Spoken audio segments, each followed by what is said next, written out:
8వ అధ్యాయం. విశ్వనాథుని మాటల్లో విశ్వం అంటే.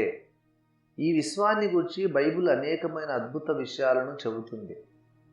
అయితే ఆ విషయాలను ఈనాటి వరకు మనం గ్రహించలేకపోయాం.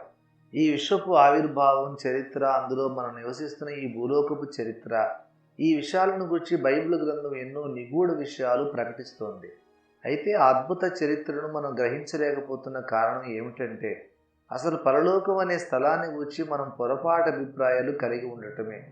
నా లేఖన పరిశోధన అనుభవంలో నేను గమనించింది ఏమిటంటే, అసలు పరలోకాన్ని గురించి క్రైస్తవ సమాజంలో నెలకొని ఉన్న అభిప్రాయాలన్నీ తప్పే. పరలోకం అంటే ఏమిటి, అక్కడ ఏముంటుంది అని సగటు క్రైస్తవుడిని అడగండి. అక్కడ భోంచేయడం ఉండదు, నిద్ర ఉండదు, వ్యాధి ఉండదు, మరణం ఉండదు అంటూ పల్లి వేస్తాడు. పరలోకంలో ఆహార పానీయాలు ఉండవు, చేయాల్సిన పనులేవి ఉండవు. అక్కడ దేవదూతులు ఉంటారు, వాళ్ళంతా కొంగల్లాగా రెక్కలతో ఎగురుతూ ఉంటారు. అక్కడ ఇంకేమీ పని ఉండదు. ఎప్పుడు అందరూ కలిసి హల్లెలూయా హల్లెలూయా అంటూ దేవుని స్తుతిస్తూనే ఉండాలి. ఇది సగటు క్రైస్తవుడి అభిప్రాయం. అయితే ఈ అభిప్రాయం సరైనదేనా? రండి మనం లేఖనాలను పరిశోధిద్దాం. మొట్టమొదట ఇశ్రాయేలీయులు 40 ఏళ్ల పాటు అరణ్యంలో భుజించిన మన్నాను గూర్చి లేఖనం ఏమంటున్నదో వినండి. ఆహారమునకై ఆయన వారి మీద మన్నాను కురిపించను, ఆకాశ ధాన్యము వారికి అనుగ్రహించను, దేవదూతల ఆహారము నరులు భుజించిరి. 78వ కీర్తన 24, 25 వచనాలు. ఆ మాటలు గమనించారా? ఆకాశ ధాన్యము దేవదూతల ఆహారం. పరలోక నివాసులు కూడా ఆహారం తింటారు. యుగ యుగాల్లో ఆ తేజో నివాసులు ఆ కొత్తిమీర గింజల వంటి నువ్వు కణాల వంటి ఆ ధాన్యాన్నే భుజిస్తూనే ఉన్నారు. ఆ మన్నా అనే ఆహారం ఆ ఆకాశవాసులకు ఎలా దొరికింది? వారు ఆ ధాన్యాన్ని పండిస్తారు, మనం వరి గోధుమలు పండించినట్టు. అందుకే లేఖనం దాన్ని ఆకాశ ధాన్యం అంటున్నది. అంతేకాదు, పరలోకంలో బంగారు వీధులు ఉన్నాయని మన బోధకులు చాలా మురిపెంగా చెబుతారు. విశ్వాసులు కూడా ఆనందంగా వింటారు. ఆ బంగారు వీధులను తలుచుకుంటూ మురిసిపోతారు. అయితే బంగారు వీధులైతే మాత్రం మనం మురిసిపోవడం ఎందుకంట? కాళ్ళ క్రింద వేసి తొక్కడానికి బంగారం వీధులైతేనేం, తారు రోడ్లు అయితేనేం. తారు రోడ్డు మీద నడవడం కంటే బంగారం మీద నడవడం సుఖంగా ఉంటుందా? అటువంటిది భేదం ఏది ఉండదని మనకు తెలుసు. మరి ఇంకా బంగారు వీధులు ఉన్నాయని మనం మురిసిపోవడం ఎందుకు? అసలు పరలోకంలో శుద్ధ సువర్ణం వంటి వీధులు ఉన్నాయని చెప్పడం ద్వారా దేవుడు నేర్పుతున్న సత్యం పరలోకంలో బంగారం ఉందని కాదు, పరలోకంలో వీధులు ఉన్నాయన్న ప్రాముఖ్య సత్యాన్ని దేవుడు నేర్పిస్తూ ఉన్నాడు. రోడ్లు ఎందుకొరకు ఉండాలి? పరలోకంలో జీవించే దేవదూతలందరూ రెక్కలు కలిగిన వారని, వారు గాల్లో ఎగురుతూ ఉంటారని మనం చెప్పుకుంటూ ఉంటాం. అయితే పక్షులలాగా గాల్లో ఎగిరే దేవదూతలకు రోడ్లతో ఏం పని? అసలు రోడ్లు ఎందుకు కావాలి? రోడ్లు దేనికోసం నిర్మిస్తారు? రోడ్లు వాహనాల కోసం నిర్మిస్తారు. చక్రాల మీద నడిచే వాహనాలు ఉన్నప్పుడే రోడ్లు అవసరం అవుతాయి. పరలోకంలో రోడ్లు ఉన్నాయి అంటే వాహనాలు కూడా ఉండాలి. పరలోకంలో వాహనాలు ఉన్నాయా? ఈ విషయంలో లేఖనం ఏం చెబుతోంది? ఆలోచించండి. పరలోకంలో రోడ్లు ఉండవలసిన అవసరం ఎందుకు కలిగింది? అసలు ఎక్కడైనా ఎప్పుడైనా రోడ్లు ఎందుకు అవసరం అవుతాయి? పరలోకంలో అందరూ రెక్కలు కలిగి ఉండి కాకుల్లాగా కొంగల్లాగా ఎగురుతూ ఉంటే ఇక రోడ్లు ఎందుకు? ఆకాశంలో ఎగిరే జీవులకు రోడ్లతో నిమిత్తం లేదు. వాహనాలు ఉన్నప్పుడే రోడ్లు కావాలి. అందుచేత పరలోకంలో వాహనాలు కూడా ఉండి తీరాలి. ఈ విషయంలో లేఖనం ఏం చెబుతుంది? ప్రవక్త అయిన ఏలియా ఆరోహణమైన సందర్భంలో చూడండి, 2వ రాజులు 2:11, ఇదిగో అగ్ని రథమును అగ్ని గుర్రములు కనబడి వీరిద్దరిని వేరు చేసెను అని వ్రాయబడి ఉంది. అంతేకాదు, ఆ తర్వాత ప్రవక్త అయిన ఎలీషా నివసించిన పర్వతం చుట్టూ కూడా అగ్ని రథాలు అగ్ని గుర్రాలు అసంఖ్యాకంగా మోహరించి ఉన్నాయని లేఖనం చెబుతున్నది. 2వ రాజులు 6:17. ఆ మాటలు గమనించారా? అగ్ని రథాలు, పరలోకంలో రథాలు ఉన్నాయి.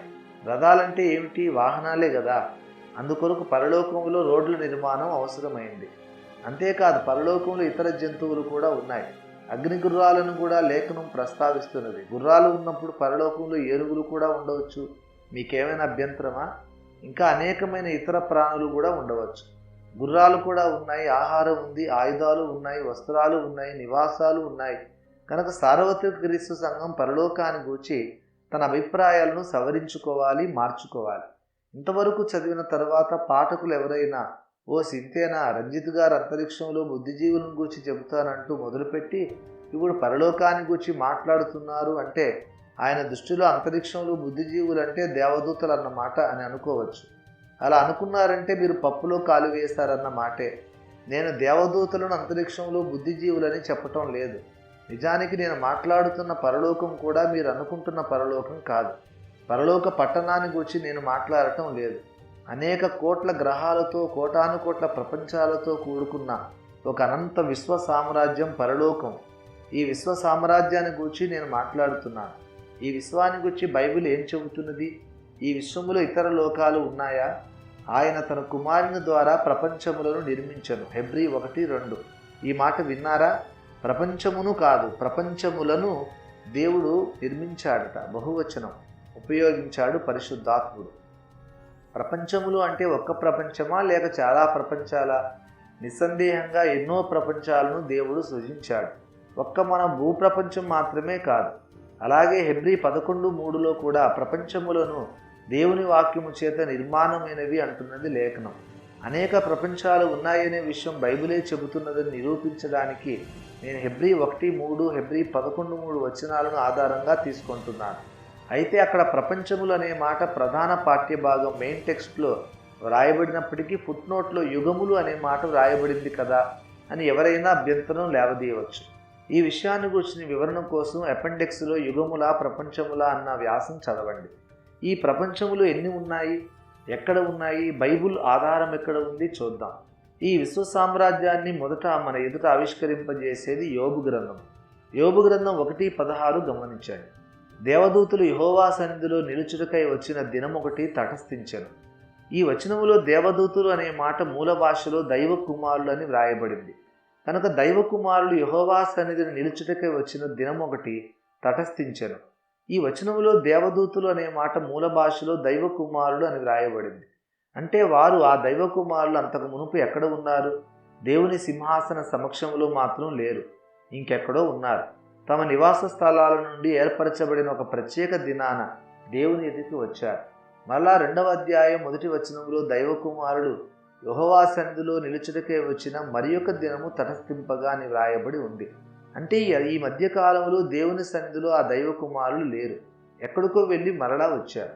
యోబు గ్రంథములు మనం చూస్తున్న దైవ కుమారులు రాత్రింబవలు దేవుని సింహాసనం ఎదుటనే ఉండి గాన ప్రతిగానాలు చేసేవారు కారు.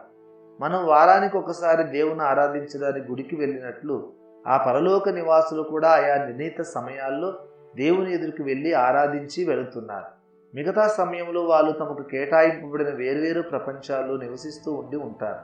నిర్ణయింపబడిన దినాల్లో అప్పుడప్పుడు ఆ దైవ కుమారులు దేవుని సింహాసనం నెలకొల్పబడిన ఆ పరలోక సామ్రాజ్య రాజధాని నగరానికి వచ్చి దేవుని ఆరాధించి తిరిగి తమ తమ నివాస స్థలాలకు తమ తమ లోకాలకు వెళ్ళిపోతూ ఉండడం ఆనవాయితీ అయి ఉంటుంది. ఆ ఆనవాయితీ పరలోక సామ్రాజ్య పౌరుల పద్ధతి ప్రకారమే దేవుడు ఇశ్రాయేలు ప్రజలకు సమాజ కూటపు దినాలు ఏర్పాటు చేశాడు. ఆ సంగతి కాసేపు అలా పక్కన పెట్టి మరొక విషయం ఆలోచిద్దాం. యెషయా 14లో తేజో నక్షత్రమా వేకువ చుక్క అని లేఖనం పలుకుతున్న మాటలు సాతానును గూర్చినవని మనకు తెలుసు.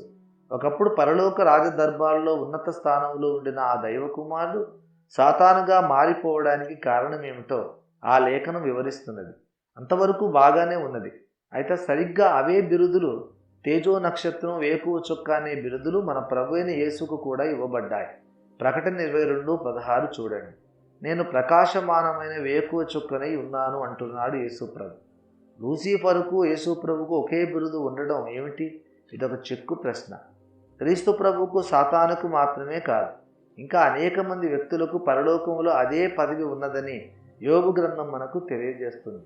యోబు 38:7 చదవండి. ఉదయ నక్షత్రములు ఏకముగా కూడి పాడినప్పుడు దైవ కుమారులందరూ ఆనందించి జయధ్వనులు చేసినప్పుడు అంటోంది లేఖనం. ఆ మాటలు గమనించారా? దేవుడు ఈ భూమికి పునాది వేసినప్పుడు ఉదయ నక్షత్రాలు ఏకంగా కూడి పాటలు పాడారట. ఉదయం అన్నా వేకువన్నా ఒకటే, నక్షత్రం అన్నా చుక్క అన్నా ఒకటే, ఉదయ నక్షత్రం అన్నా వేకువ చుక్క అన్నా ఒకటే. ఉదయ నక్షత్రం అనేది సంస్కృత శబ్దం, వేకువ చుక్క అనేది అచ్చ తెలుగు మాట. అలా ఉదయ నక్షత్రాలు అని పిలువబడే దైవ కుమారులు పరలోకములో యేసు, ప్రస్తుత కాలము సాతాను మాత్రమే కాకుండా ఇంకా చాలామంది ఉన్నారు. ఒకరు ఇద్దరు కాదు, ఎందరో దైవ కుమారులు. వాళ్ళంతా వేకువ చుక్కలే. ఎందుచేత లేఖనం వీళ్ళని వేకువ చుక్కలు అని పిలుస్తున్నది? పరిశుద్ధ గ్రంథంలో వ్యక్తులకు ఇవ్వబడిన బిరుదులు వారి పదవులను, వారి హోదాలను, వారికి అప్పగింపబడిన పనులను సూచిస్తున్నాయి.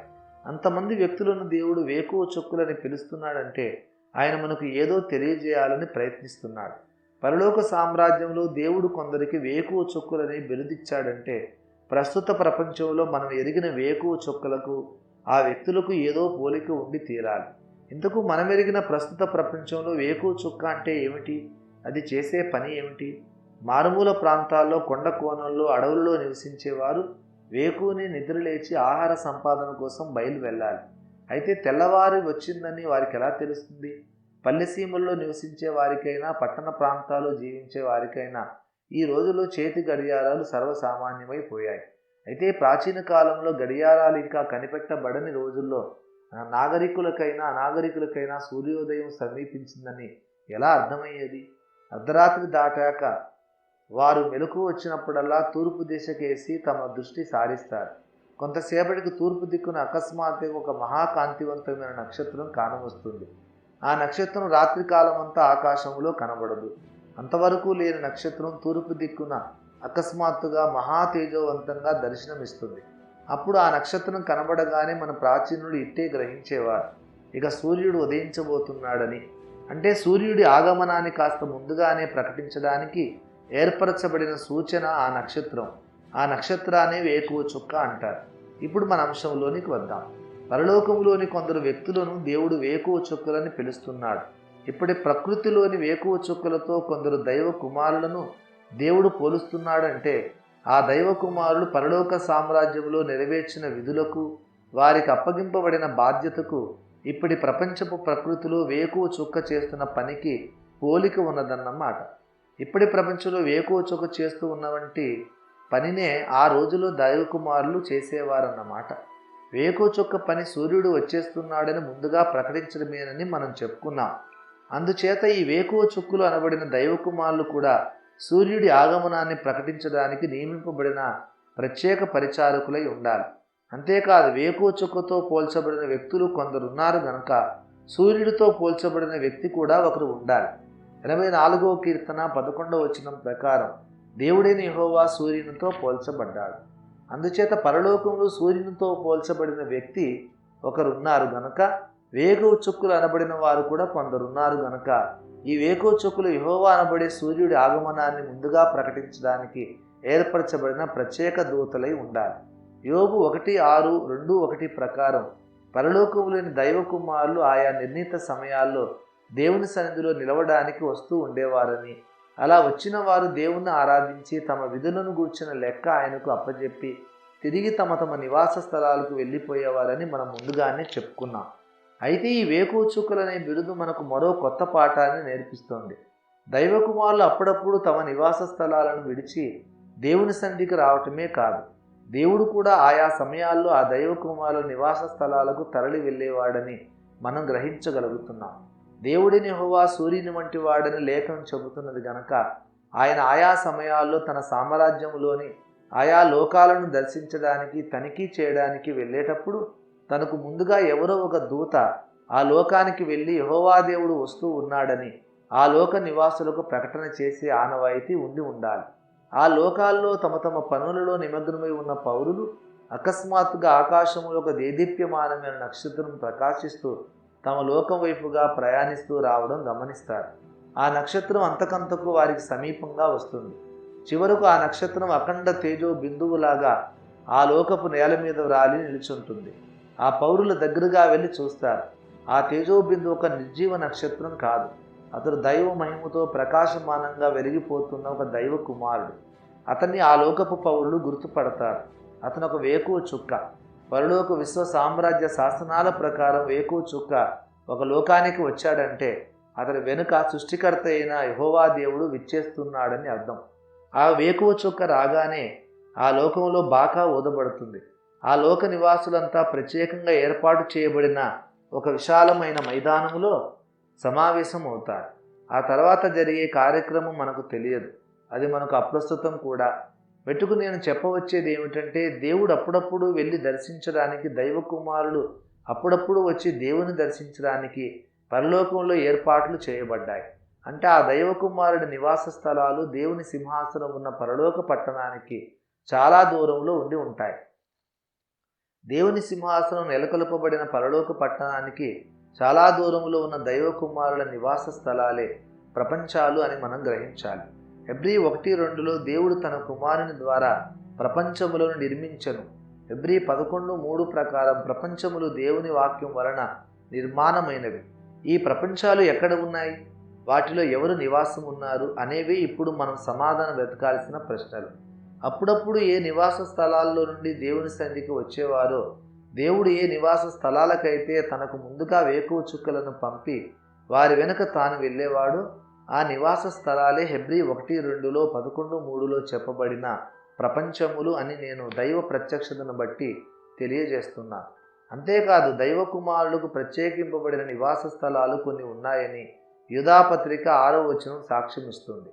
148వ కీర్తన 2వ వచనంలో ఆకాశవాసులారా యెహోవాను స్తుతించుడి, ఉన్నత స్థలముల నివాసులారా యెహోవాను స్తుతించుడి అని లేఖనం ఎలుగెత్తి పిలుస్తున్నది. ఇక్కడ లేఖనం మనకు స్పష్టంగా తెలియజెప్పుతున్న మహాసత్యం ఏమిటంటే, ఆకాశవాసులు కొందరున్నారు. ఆ ఆకాశవాసులు నివసించే ఉన్నత స్థలం ఒకటి కాదు, ఉన్నత స్థలాలు అనేకం ఉన్నాయి. ఆకాశవాసులు నివసించే ఉన్నత స్థలాలనే లేఖనం ప్రపంచములు అని పిలుస్తుంది. ఇంతకు ఈయన అంతరిక్షములు బుద్ధిజీవులను గూర్చి చెబుతానంటూ మొదలుపెట్టి పరలోకాన్ని గూర్చి దేవదూతను గూర్చి మనకు చెబుతున్నాడేమిటి అని నన్ను ఎద్దేవా చేయకండి. తర్వాత కంగు తింటారు. అసలు పరలోకం అంటే ఏమిటో, దేవదూతలు అంటే ఏమిటో, దైవ కుమారులు అంటే ఎవరో ఈనాటి వరకు క్రైస్తవ జనసామాన్యానికి మాత్రమే కాదు, పేరెనిక గల బోధకులకు సహా ఇంతవరకు తెలియదని నేను రాబోయే అధ్యాయాల్లో లేఖనాధారాలతో ఖండితంగా నిరూపించబోతున్నాను. అంతవరకు ఓపిక పట్టండి. ప్రస్తుతానికి నా ప్రియ విద్యార్థులు గ్రహించవలసినది ఏమిటంటే, అంతరిక్షములో ఉన్నత స్థలములు అనబడేవి అనేకం ఉన్నాయి. ఆ ఉన్నత స్థలములో నివసించే వారిని బైబిల్ ఆకాశవాసులారా అని పిలుస్తుంది. 148వ కీర్తనలో బైబిల్ చెబుతున్న ఆ ఆకాశవాసులు అంతరిక్షములోని బుద్ధిజీవులని నేను మునుముందు నిరూపించబోతున్నాను. పిరికి వాళ్ళు దేవుని సత్యం కంటే మనుషులను ఎక్కువ గణపరిచే బలహీన విశ్వాసులు ఈ గ్రంథానికి చదవద్దని నా విజ్ఞప్తి. సత్యాన్ని ఎదుర్కొనే ధైర్యం ఉన్నవారు నాతో పాటు రండి. పరిశుద్ధ లేఖనాల సహాయంతో మన అంతరిక్ష విహారానికి బయలుదేరుదాం. పరలోకం అంటే అసలు ఏమిటి? పరలోక నివాసులు అంటే ఎవరు? వారు ఎటువంటి వారు? సర్వసాధారణంగా జనసామాన్యములో బహుళ ప్రచారంలో ఉన్న సిద్ధాంతం ప్రకారం ఈ భూమి మీద ఉన్న జీవిత కాలాన్ని ముగించుకున్న తర్వాత, అంటే మరణించిన తర్వాత మంచి మనుషులు పరలోకానికి వెళతారు, చెడ్డవారు నరకానికి వెళతారు. స్వర్గము లేక పరలోకం ఎంతో ఆహ్లాదకర ప్రదేశం. స్వర్గానికి వెళ్ళేవారు యుగాలు సుఖపడతారు, నరకానికి వెళ్ళేవారు యుగయుగాలు చిత్రహింసలు అనుభవిస్తారు. స్వర్గానికి వెళ్ళిన వారికి ఆకలి దప్పులు, వ్యాధులు, ఏ ఇతరమైన సమస్యలు ఉండవు. ఇది చాలామంది నమ్ముతున్న సిద్ధాంతం. అయితే పరిశుద్ధ లేఖనాలను క్షుణ్ణంగా సమగ్రంగా పరిశీలించి చూస్తే పరలోకం అంటే మంచివారు చనిపోయాక చేరుకునే స్థలం మాత్రమే కాదని అర్థమవుతుంది. అంతేగాక పరలోకంలో ఇప్పటి లోకంలో మనకు ఉన్నటువంటి కార్యకలాపాలు ఏవి ఉండవనే అభిప్రాయం కూడా సరైనది కాదని తేలుతుంది. అసలు బైబిల్ను సమగ్రంగా పరిశీలించకుండానే ఏదో మిడిమిడి జ్ఞానంతో తమ సొంత ఊహలతో తమకిష్టమైనట్లుగా అభిప్రాయాలు ఏర్పరచుకొని తమ అభిప్రాయాలు అసలైన నిత్య సత్యాలైనట్లు ఘంటాపదంగా బోధించే క్రైస్తవ వేదాంతుల బోధనల కారణంగానే ఈనాడు క్రైస్తవ సమాజమంతా భ్రష్టుపట్టిపోయింది, అవహేళనకు గురవుతుంది. ప్రవక్త అయిన ఏలియాను పరలోకానికి ఆరోహణం చేయడానికి దేవుడు అగ్నిరథాన్ని, అగ్ని గుర్రాలను పంపించాడు. 2వ రాజులు 2:11. అలాగే ఎలీషా ప్రవక్త నివసించిన పర్వతం చుట్టూ కూడా కాపలాగా ఉండటానికి దేవుడు అగ్ని రథాలను, అగ్ని గుర్రాలను పంపించాడు. 2వ రాజులు 6:7. కనుక పరలోకములో రథాలు ఉన్నాయన్నమాట. వాటిని రథాలు అని ప్రవక్త రాశాడు కానీ అవి ఒక విధమైన వాహనాలు అని, ఒక గ్రహం నుండి వేరొక లోకానికి ప్రయాణించగలిగే ప్రత్యేకమైన నిర్మాణం వాటిలో ఉన్నదని మనం గ్రహించాలి. అంతేకాదు పరలోకంలో గుర్రాలు కూడా ఉన్నాయన్న సత్యాన్ని మనం గమనించాలి. అంటే అక్కడ జంతువులు కూడా ఉన్నాయి. గుర్రాలు ఉన్నప్పుడు ఏనుగులు కూడా ఉంటే ఉండవచ్చు, మనకు అభ్యంతరం ఏమిటి? రథాలను లాగే జంతువులు గనక పరలోకంలోని గుర్రాలు ఈ భూలోకం వరకు వచ్చాయి, వాటిని భక్తులు చూశారు. అయితే ఇతరమైన జంతువులు, పక్షులు కూడా పరలోకంలో ఉండే ఉంటాయి. అవన్నీ భూలోకానికి రావలసిన అవసరము, సందర్భము రాలేదు. కనుక ఈ భూలోక వాసులు పరలోకములోని ఇతర ప్రాణులను చూడడం తటస్థించలేదు. పరలోకం నుండి దిగి వచ్చిన దేవదూతలను కొందరు భక్తులు చూశారు. వారి వస్త్రాలు హిమమంత తెల్లగా ఉన్నాయని చెప్పబడింది. మత్తయి 28:3. తెలుపో ఎరుపో అది తర్వాత సంగతి కానీ పరలోక నివాసుల బట్టలు మాత్రం వేసుకుంటారు అని మనం గ్రహించాలి. ఇంతవరకు చెప్పుకున్న సంగతులను ఒకసారి సింహావలోకనం చేద్దాం. పరలోక నివాసులు మనలాగానే బట్టలు వేసుకుంటారు, భోజనం చేస్తారు. ప్రయాణానికి మనకు అవసరమైనట్టి వారికి కూడా బండ్లు వాహనాలు కావాలి. అంతేకాదు పరలోకంలో వృక్షాలు నదులు కూడా ఉన్నాయి, బండ్లు కూడా ఉన్నాయి. ఒక్క మాటలో చెప్పుకోవాలంటే ఈ లోకంలో ఉన్న అన్ని సంగతులు పరలోకంలో ఉన్నాయి, పాపం ఒక్కటి తప్ప. అసలు పరలోకాన్ని గూర్చి ఇప్పటి విశ్వాసులకు ఉన్న అభిప్రాయాలన్నీ శుద్ధ తప్పు. చదువర్లు గమనించాలి. మనవలనే భోజనం చేసి బట్టలు కట్టుకుని వాహనాల్లో ప్రయాణం చేసే వ్యక్తులు కోటాను కోట్ల సంఖ్యలో నివసించే లోకమే పరలోకం. 9. భూలోక నివాసులకు విశ్వ సార్వభౌముడు నియమించిన సరిహద్దు. పరలోకం అంటే ఒకే ఒక్క లోకం కాదు, అది కోట్లాది లోకాలు కలిసి ఏర్పడిన ఒక విశ్వ సామ్రాజ్యం. పరలోకాన్ని గూర్చి లేఖనం మనకు మరొక అద్భుతమైన విషయాన్ని చెబుతుంది. పరలోకములో అనేక సింహాసనాలు ఉన్నాయి, ప్రధానులు ఉన్నారు, అధికారులు కూడా ఉన్నారు. కేవలం ఒక్క నగరం మాత్రమే పరలోకం అయితే ఆ నగరంలో దేవుడే సాక్షాత్తుగా సింహాసనం మీద కూర్చొని ఉన్నాడు. అంటే దేవుడు ఆ నగరానికి రాజు అని అర్థం. ఒక రాజుగారు నగరంలో ఉండగా అదే నగరంలో వేరే రాజులు ఉండరు, ఉండవలసిన అవసరం లేదు. అలా ఒక రాజు ఉంటూ ఉండగా అదే నగరానికి ఇంకా అనేక మంది రాజులు ఉండడానికి అవకాశం కూడా లేదు. పరలోక పట్టణంలో దేవుడు ఒక పరిపాలకుడుగా సింహాసనం మీద కూర్చొని ఉండగానే ఇంకా అనేక సింహాసనాల మీద ప్రధానులు, అధికారులు ఉన్నారు. వారు కిరీటాలను కూడా ధరించుకుని ఉన్నారు. అంటే వాళ్ళు కూడా రాజులే అన్నమాట. వాళ్ళు పరిపాలించే రాజ్యాలు కూడా వేరే స్థలాల్లో ఎక్కడో ఉన్నాయి అన్నమాట. దేవుడు కాక ఇతరులు ఎందరో కొందరు కిరీటాలు ధరించి మనకు కనబడుతున్నారు గనక వేరువేరు లోకాలు కూడా ఉండి ఉండాలి. ఆ అసంఖ్యాక లోకాలన్నీ కలిపి ఏర్పడిందే పరలోకం అనే ఒక విశ్వ సామ్రాజ్యం. ఆ లోకాలలో ఇప్పుడు భూలోకంలో ఉన్న సకల సంగతులు ఉన్నాయి. లేనిది పాపం ఒకటే. పాపం ప్రవేశించక మునుపు ఈ భూలోకం కూడా ఆ మహావిశ్వ సామ్రాజ్యంలో ఒక భాగమే ఉండింది. ఆదాము పాపం కారణంగా ఈ లోకం ఆ విశ్వ సామ్రాజ్యం నుండి వేరైపోయి ఏకాకిగా మిగిలిపోయింది. క్రీస్తు శిలువ రక్తం ద్వారా ఈ మానవలోకం విమోచింపబడి పరిశుద్ధపరచబడిన తర్వాత మరలా మన లోకానికి ఆ ఇతర లోకాలతో సంబంధం ఏర్పడుతుంది. అన్నట్టు ఇప్పటి కాలంలో మన లోకం నుండి రాకెట్లు ఇతర లోకానికి వెళ్ళడం సాధ్యం కాదు. అయితే ఆ ఇతర లోకాల వాహనాలు ఈ భూలోకానికి రావచ్చు. దీనికి కారణం ఏమిటి? ఈ ప్రపంచం కొన్ని పదార్థాలతో నిర్మించబడింది. ఆ పదార్థాలకు కొన్ని భౌతిక ధర్మాలు, కొన్ని రసాయన ధర్మాలు ఉన్నాయి. ఈ ప్రపంచం నిర్మించడానికి దేవుడు వాడుకున్న పదార్థానికి కలిగి ఉన్న భౌతిక ధర్మాలలో ప్రాముఖ్యమైనది వేగ పరిమితి. అంటే ఈ పదార్థం ప్రయాణించగలిగే వేగానికి ఒక పరిమితి, ఒక హద్దు ఉంది. ఆ పరిమితిని పదార్థం అధిగమించజాలదు. అంతకు మించిన వేగంతో పదార్థం ప్రయాణించజాలదు. ఒకవేళ పదార్థం తన వేగ పరిమితిని మించి అధిక వేగాన్ని అందుకుంటే ఏం జరుగుతుంది? జరగకూడనిదే జరుగుతుంది. వేగం ఒక పరిమితిని దాటితే ఇక పదార్థం పదార్థంగా ఉండదు, అది శక్తిగా మారిపోతుంది. ఆధునిక విజ్ఞాన శాస్త్ర పితామహుడిగా పేరెన్నికగన్న శాస్త్రజ్ఞుడు ఆల్బర్ట్ ఐన్స్టీన్ సాపేక్షతా సిద్ధాంతం అన్న ప్రఖ్యాత భౌతిక శాస్త్ర సిద్ధాంతాన్ని ప్రతిపాదించాడు. E=mc² అనేది ఆ సిద్ధాంతం. ఈ ఈక్వేషన్లో E అంటే శక్తి అని, M అంటే ద్రవ్యరాశి అని, C అంటే కాంతి వేగం అని అర్థం. ఈ థియరీ ఆఫ్ రిలేటివిటీని సంపూర్ణంగా వివరించగల మేధావులు మొత్తం భూప్రపంచం మీద వెతికితే వేల మీద లెక్కించదగినంత మంది మాత్రమే ఉంటారని ప్రతీతి. థియరీ ఆఫ్ రిలేటివిటీని వివరించగలిగే విజ్ఞాన శాస్త్రవేత్తను నేను కానని సవినయంగా మనవి చేసుకుంటున్నాను. అటువంటి సంక్లిష్టమైన భౌతిక శాస్త్ర సూత్రాలను వివరించడానికి ఈ గ్రంథము సరైన వేదిక కూడా కాదు. థియరీ ఆఫ్ రిలేటివిటీకి 100 అన్వయింపులు, 101 అప్లికేషన్స్ ఉన్నాయి. వాటన్నిటిని వదిలేద్దాం, అవన్నీ అప్రస్తుతం. అయితే ప్రస్తుతం మన అంశానికి సంబంధించినంత వరకు చెప్పుకోవాలంటే అనేక శక్తి రూపాలలో కాంతి అనే శక్తి రూపం, లైట్ ఆఫ్ ఎనర్జీ అత్యంత వేగంగా ప్రయాణిస్తుంది. కాంతి కిరణం ఒక్క సెకండ్కు 1,86,000 మైళ్ళ దూరం ప్రయాణిస్తుంది. పదార్థం ఎన్నటికీ అంత వేగాన్ని అందుకోజాలదు. ఒకవేళ పదార్థం అంత వేగాన్ని అందుకొని ప్రయాణిస్తే వెంటనే శక్తిగా మారిపోతుంది. ఒక్క మాటలు చెప్పాలంటే పదార్థం, శక్తి అనేవి రెండు పూర్తిగా పరస్పర విరుద్ధమైన అంశాలు కావు. అవి ఒకే ప్రకృతి వైచిత్ర్యం యొక్క రెండు రూపాలు. Energy and matter are two different forms of the same phenomenon. అంతేకాదు మరొక విధంగా చూస్తే పదార్థము శక్తి ఒకే వైచిత్ర్యం యొక్క వేరువేరు రూపాలు కనుక పదార్థాన్ని శక్తిగాను శక్తిని పదార్థంగాను మార్చడం సాధ్యమవుతుంది. Energy and matter are interconvertible. Energy can be converted into matter and vice versa. సాధ్యమవుతుంది అనే కాదు, పదార్థం తన వేగ పరిమితిని మించి ప్రయాణిస్తే తప్పకుండా శక్తిగా మారిపోతుంది. అది ఐన్స్టీన్ కనుగొన్న ప్రకృతి చట్టం. ఇంతకు ఈ సోది అంతా ఎందుకు చెబుతున్నాడు ఇతడు అని విసుక్కోకండి, కాస్త ఓపికగా వినండి. మరి పదార్థం ప్రయాణించగలిగే వేగానికి ఒక పరిమితి ఉందని కదూ మనం చెప్పుకున్నాం.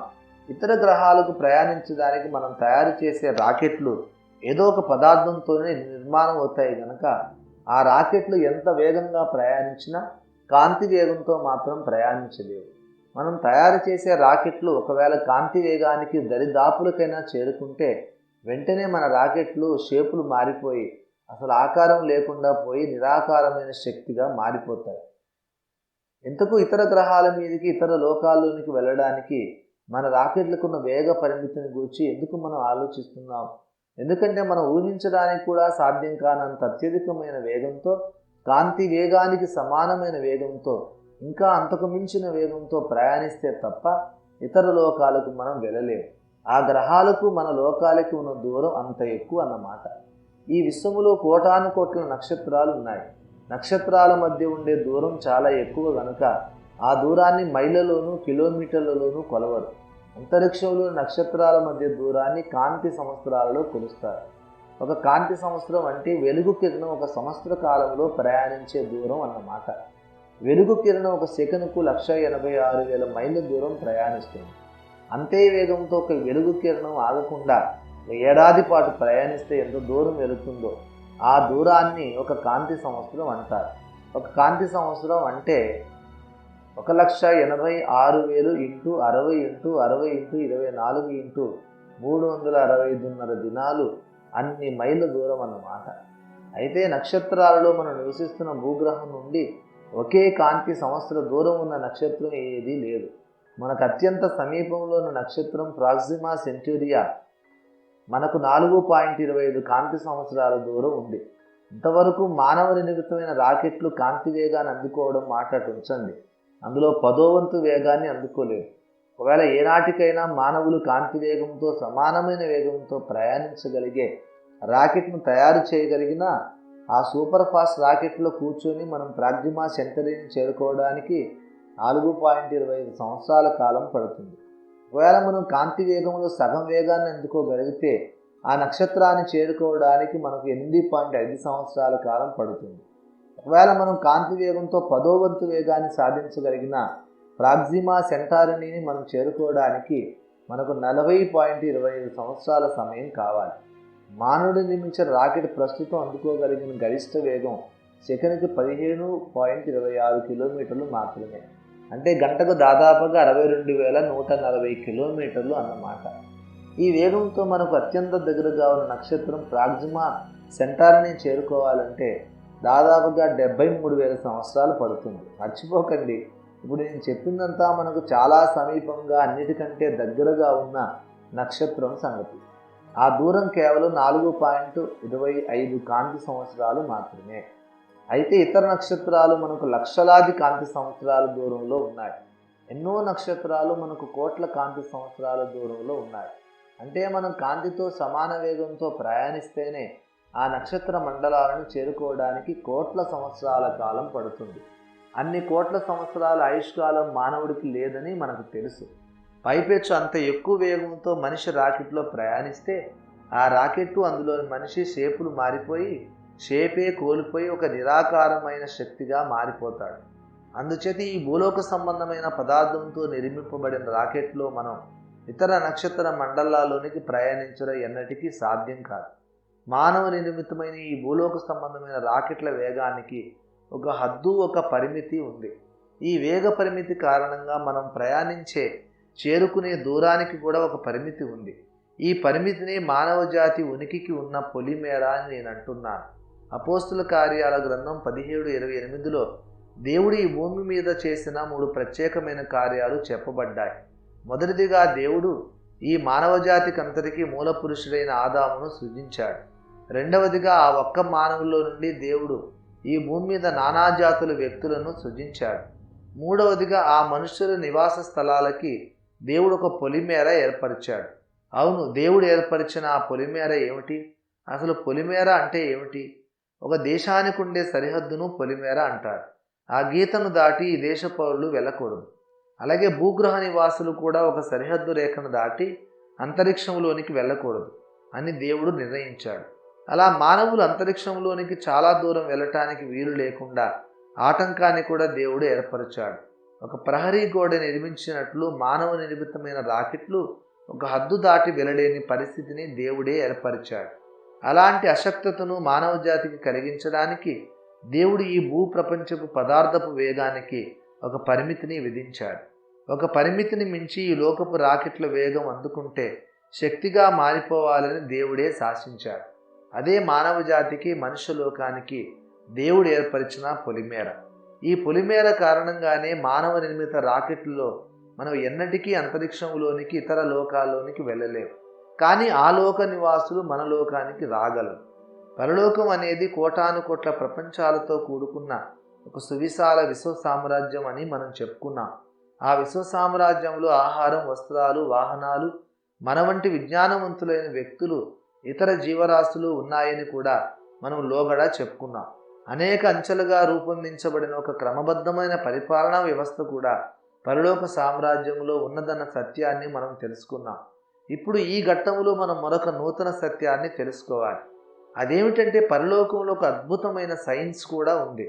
ఆ పరలోక సంబంధమైన సైన్స్ మనకు ఇప్పటి జీవితంలో అర్థం చేసుకోవడం సాధ్యం కానంత ఎత్తులో ఉంది. పరలోకంలో పట్టణాలు, భవనాలు, వ్యవసాయం, ప్రయాణ సాధనాలు ఉన్నాయన్న విషయాన్ని మనం కాస్త లోతుగా ఆలోచిస్తే అసలు పరలోకం అనేది పదార్థరహితమైన లోకం కాదు అన్న విషయం మనకు గోచరం అవుతుంది. పరలోకంలో కూడా పదార్థం అనేది ఉంది అన్న విషయం మనకు గోచరం అవుతుంది. అయితే పరలోకంలో ఆ పదార్థం లేక పదార్థాలు ఈ భూలోకంలో ప్రస్తుతం మనమెరిగిన ఇనుము, బంగారం, ఇత్తడి, కలప మొదలైన పదార్థాల కంటే ఎన్నో రెట్లు మెరుగైనవి. పరలోకంలో ఉన్న పదార్థంలో ఉన్న అణువుల అమరికని మార్చడానికి, తిరిగి యథాస్థితికి రావడానికి వీలుంది. అలాగే అక్కడి జీవరాశుల శరీరంలోని జీవకణాల అమరికను కూడా తాత్కాలికంగా మార్చి మళ్ళీ మునుపటి స్థితికి తేవడానికి వీలుంది. ఒక పదార్థంలోని అణువుల నిర్మాణం, అమరిక మారిపోతే ఆ పదార్థపు స్వరూప స్వభావాలు కూడా మారిపోతాయని మనకు తెలుసు. ఉదాహరణకు భూగర్భంలో నిక్షిప్తమైన బొగ్గు కొన్ని లక్షల సంవత్సరాలుగా భూగర్భంలోని వేడికి, ఒత్తిడికి గురి చేయబడుతూ ఉన్నందువలన ఆ బొగ్గులోని అణుసముదాయ నిర్మాణం మారిపోయి ఆ బొగ్గే వజ్రంగా మారిపోతుంది. ఇది మనకందరికీ తెలిసిన విషయమే. ఆలోచించండి, ఈనాటి వజ్రం ఒకప్పటి బొగ్గు. బొగ్గులో ఉన్న ప్రధాన మూలకం కార్బన్, వజ్రంలో ఉన్న మూల పదార్థం కూడా కార్బనమే. అయినా బొగ్గుకి వజ్రానికి ఎంత తేడా! విలువలో, సౌందర్యములో, గట్టితనములో ఆ రెండిటికి ఎంత తేడా ఉంది! ఇంత తేడా ఎలా సంభవించింది? ఆ పదార్థంలోని అణువుల అమరిక మారిపోయింది. సరిగ్గా ఇటువంటి ప్రక్రియని ఎన్నిసార్లైనా చేయడానికి శక్తివంతమైన సైన్స్ పరలోకంలో ఉంది.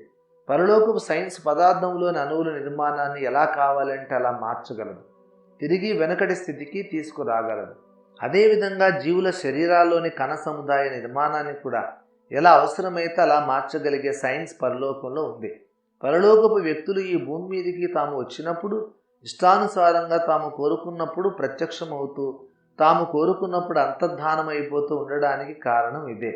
ఒక దేవదూత శరీరంలోని సెల్యులర్ స్ట్రక్చర్, జీవకణ నిర్మాణం ఒక ప్రత్యేకమైన అమరికలోనికి మార్చబడినప్పుడు ఆ దేవదూత మన కళ్ళకు కనబడకుండా పోతాడు, అదృశ్యుడవుతాడు.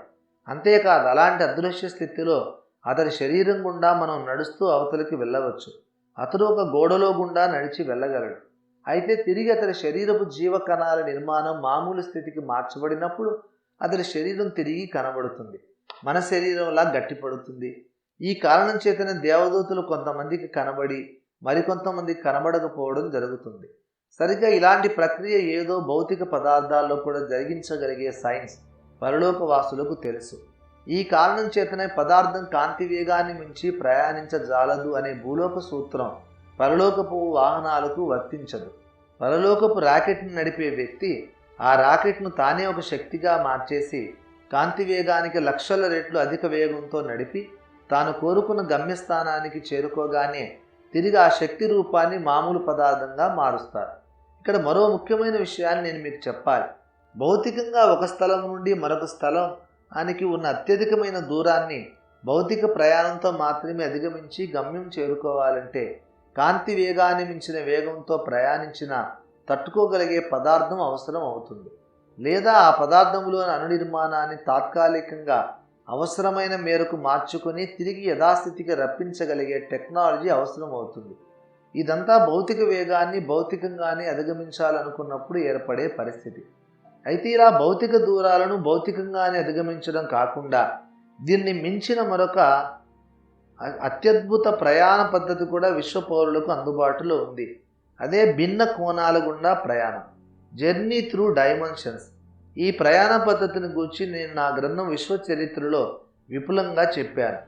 ఆసక్తిపరులు ఆ గ్రంథాన్ని తప్పకుండా చదవండి. ఆ ప్రయాణ ప్రక్రియలను మనకు దేవుడు మరుగు చేశాడు. అదే దేవుడు మనకు నియమించిన పొలిమేర అయింది. ఆ శక్తి మనకు లేనందుచేతనే మన రాకెట్లు ఆ లోకానికి వెళ్ళలేవు. అయితే ఇతర లోకాల రాకెట్లు మన లోకానికి రాగలవు. ప్రాచీన కాలంలో వచ్చాయి కూడా. ఈ విశాల విశ్వంలో ఇతర ప్రపంచాలు మనం లెక్కించలేనని ఉన్నాయి. ఆ లోకాల్లోని వ్యక్తులు ప్రాచీన కాలంలో ఈ భూలోకాన్ని సందర్శించారనడానికి ఇంతవరకు మనం అనేక ఆధారాలను చూశాం. ఈనాడు అత్యాధునిక శాస్త్రీయ పరిజ్ఞానంతో పరికరాలతో సహా కట్టలేని కట్టడాలు ప్రాచీన కాలంలో నిర్మితమవటం, గాలిలో ఎగిరే వాహనాలను గూర్చి, నక్షత్ర మండలాల నుండి వచ్చిన ఇతర లోకవాసులైన వ్యక్తులను గూర్చి ప్రాచీన గ్రంథాల్లో ప్రస్తావించబడడం, ఆకాశవాసులు ఉన్నత స్థలాల నివాసులు ఉన్నారని బైబిల్లో కూడా చెప్పబడడం, ఆ ఉన్నత స్థలాల నివాసులు తమ నివాస స్థలాల పొలిమేరలు దాటి వచ్చారని, అప్పుడు దేవుడు వారికి కఠినమైన శిక్ష విధించాడని బైబిల్లో ప్రస్తావించబడడం, ఈ సంగతులన్నింటినీ క్రోడీకరించి ఇప్పుడు మనం ప్రాచీన కాలపు భూలోక చరిత్రను అవగాహన చేసుకున్నాం. బైబిల్ చెబుతున్న సాక్ష్యాన్ని బట్టి దేవదూతలు, దైవ కుమారులు లేక ఉన్నత స్థలాల నివాసులు ఒకప్పుడు తమ నివాస స్థలాలను విడిచి ఈ భూలోకానికి వచ్చారన్నది నిర్వివాదాంశం. తమ ప్రధానత్వమును నిలుపుకొనక తమ నివాస స్థలములను విడిచిన దేవదూతలను గూర్చి లేఖనం యూదాపత్రిక 6వ వచనములో మాట్లాడుతున్నది. నివాస స్థలములు అంటే వారందరూ ఒకే స్థలంలో నివసించేవారు కాదు. వారు వేరువేరు స్థలాల నుండి మన నివాస స్థలానికి అంటే ఈ భూగ్రహానికి వచ్చారు. 10. మన లోకానికి గ్రహాంతరవాసుల రాకపోకలు పర్యవసానాలు. అయితే ఆ లోకవాసులు ఈ భూమి మీదకి వచ్చినప్పుడు ఏం జరిగింది? అయితే ఆ ఉన్నత స్థలాల నివాసులు, ఆకాశవాసులు భూమి మీదకి వచ్చినప్పుడు చాలా సంగతులు, అసాధారణమైన సంగతులు జరిగాయి. సాధారణంగా ఈ భూలోక నివాసుల్లోని ఒక దేశ ప్రజలు తమకంటే తక్కువ నాగరికులైన వేరొక దేశ ప్రజల ఎదుకు వెళ్ళి వారితో స్నేహం సహజీవనం చేసినప్పుడు ఏం జరుగుతుంది? ప్రప్రథమంగా అనాగరికులైన ఆ ప్రజలు తమకు దొరికిన కొత్త స్నేహితుల సంస్కృతిని, నాగరికతను, సాంకేతిక పరిజ్ఞానాన్ని నేర్చుకుంటారు. రెండవదిగా ఆ రెండు జాతుల మధ్య సహజీవనం అలాగే కొనసాగితే రాను రాను ఆ రెండు జాతులు ప్రజలు వివాహ సంబంధాలు కూడా నెలకొల్పుకుంటారు. ఇండియాను బ్రిటిష్ వాళ్ళు పరిపాలించారు. ఫలితంగా బ్రిటిష్ పార్లమెంటరీ వ్యవస్థ, బ్రిటిష్ రాజ్యాంగం, సంస్కృతి, భాష భారతీయుల మీద చెరగని ముద్ర వేశాయి. అంతేకాదు ఆంగ్లో ఇండియన్లు అనే కొందరు ప్రజలు పుట్టారు. ఆకాశవాసులు భూలోక ప్రజలతో పరిచయం పెంచుకున్నప్పుడు కూడా సరిగ్గా ఇదే జరిగింది. ఆ ఆకాశవాసుల సంస్కృతి ప్రభావం వలనే మానవ జాతి ప్రారంభంలో చాలా త్వరితంగా అన్ని రంగాలలో అభివృద్ధి చెందింది. మానవ చరిత్ర ప్రారంభమైన కొద్ది కాలంలోనే కయ్యను సంతతి వాడైన తుగలకయ్యను పదునుగల రాగి పనిముట్లను, ఇనుప పనిముట్లను తయారు చేయగలడాన్ని ఎవరైనా ఎలా వివరించగలరు? ఆదాము హవ్వలు ఏదైనా తోట నుండి వెళ్ళగొట్టబడిన తర్వాత తోట వెలుపల నిల్చున్నారు. దేవుడు వారితో సహవాసం మానుకొని పరలోకానికి వెళ్ళాడు. ఆ తర్వాత 7 తరాలు, కేవలం 7 తరాలు తర్వాత తూబలకయ్యను భూమిలో నుండి ఇనుమును, రాగిని త్రవ్వి తీసి పదునైన ఆయుధాలు తయారు చేయడం ప్రారంభించాడు. భూమిలోని రాగిని, ఇనుమును వెలికితీసి ప్రాసెస్ చేయడానికి అవసరమైన సాంకేతిక పరిజ్ఞానం, పరికరాలు అతనికి ఎక్కడివి? అదే సమయంలో మరోపక్క తూబలకయ్యను సవతి తమ్ముడు యూబాలు సితారాను, మురళిని తయారు చేసి మధుర సంగీతాన్ని పలికిస్తున్నాడు. ఎక్కడివి ఆ పరికరాలు, ఆ పరిజ్ఞానం? నిస్సందేహంగా ఆకాశవాసుల స్నేహం ద్వారా ఆ ప్రాచీన కాలంలో మనుషులకు ఆ సాంకేతిక పరిజ్ఞానం దొరికింది. ఈ విషయంలో నాతో విభేదించేవారు మరి యూబాలకు తొబలకయ్యనుకు ఆ మెటలాజికల్ టెక్నికల్ నౌ హౌ ఇతర విజ్ఞానం ఎలా దొరికిందో నాకు వివరించాలి. వివరించలేకపోతే చచ్చినట్లు నేను చెప్పిన మాటను ఒప్పుకోవాలి, అంగీకరించాలి. ఆకాశవాసులతో ఏర్పడిన స్నేహం కారణంగానే ఆదిమ మానవులు మెటలర్జీలో ప్రావీణ్యం సాధించారు. తమ జీవన విధానాన్ని మెరుగుపరుచుకోవడానికి అవసరమైన సాంకేతిక పరిజ్ఞానం సంపాదించుకున్నారు.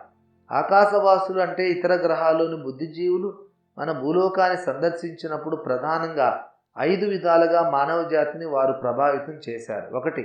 ఈ ప్రకృతిలోని పదార్థాలను సేకరించి వాటిని మానవ జీవితానికి ప్రయోజనకరమైన ఉపకరణాలుగా మలుచుకునే పద్ధతిని వారు మనుషులకు నేర్పించారు. 2. మానవ శక్తి చేత సాధ్యపడిన అద్భుత భవనాలను వారు తమ అతీత శక్తుల చేత నిర్మింపజేశారు. 3. అంతరిక్షంలోని నక్షత్ర మండలాల నిర్మాణాన్ని, అమరికను, విశ్వ రహస్యాలను వారు మనుషులకు ఈ యుగ ప్రారంభంలోనే నేర్పించారు. 4. ఆ తర్వాత విశ్వంలోని అదృశ్య శక్తులను ఆవాహన చేసి వశపరుచుకోవడానికి అవసరమైన మంత్ర తంత్ర బీజాక్షర విజ్ఞానాన్ని కూడా ఆ ఆకాశవాసులు మనుషులకు నేర్పించారు. 5. అన్నిటికంటే ప్రాముఖ్యమైన విషయం, ఆ నాగరికత ప్రభావాన్ని మనుషులు అంగీకరించాక రోజులు గడిచే కొద్దీ ఆ ఆకాశవాసులు మనుషులతో లైంగిక సంబంధాలు కూడా పెట్టుకున్నారు. ఈ సంస్కృతి సంకరం, జాతి సంకరం యుగ ప్రారంభంలో జరిగింది. ఈ విషయాన్ని గ్రహించి అంగీకరించే వరకు మనకు ప్రాచీన కాలంలో జరిగిన కొన్ని సంభవాలు అంతుపట్టని అగోచర రహస్యాలుగానే మిగిలిపోతాయి. ఇక్కడ నేను చెబుతున్న ఈ జాతుల సంకరాన్ని గురించి ఆదికాండం 6వ అధ్యాయం ప్రారంభ వచనాలు మనకు తెలియజేస్తున్నాయి. మానవ జాతి వయస్సు 6000 సంవత్సరాలని మనం తరచూ చెప్పుకుంటాం. ఆర్చి బిషప్ అషర్ లెక్కల ఆధారంగా క్రైస్తవ సంఘానికి ఏర్పడిన అభిప్రాయం ఇది. అషర్ అనే బైబిల్ పండితుడు ఆదికాండం 5వ అధ్యాయంలో 11వ అధ్యాయంలో వ్రాయబడిన వ్యక్తుల వయస్సుల ఆధారంగా మానవ జాతి చరిత్రను లెక్కించాడు. అషర్ లెక్కల ప్రకారం ఆదాము క్రీస్తు పూర్వం 4000 సంవత్సరాల క్రితం సృజింపబడ్డాడు. ఆదాము నుండి అబ్రహాము వరకు 2000 సంవత్సరాలు, అబ్రహాము నుండి క్రీస్తు వరకు మరో 2000 ఏళ్ళు గడిచాయని అషర్ తేల్చి చెప్పారు.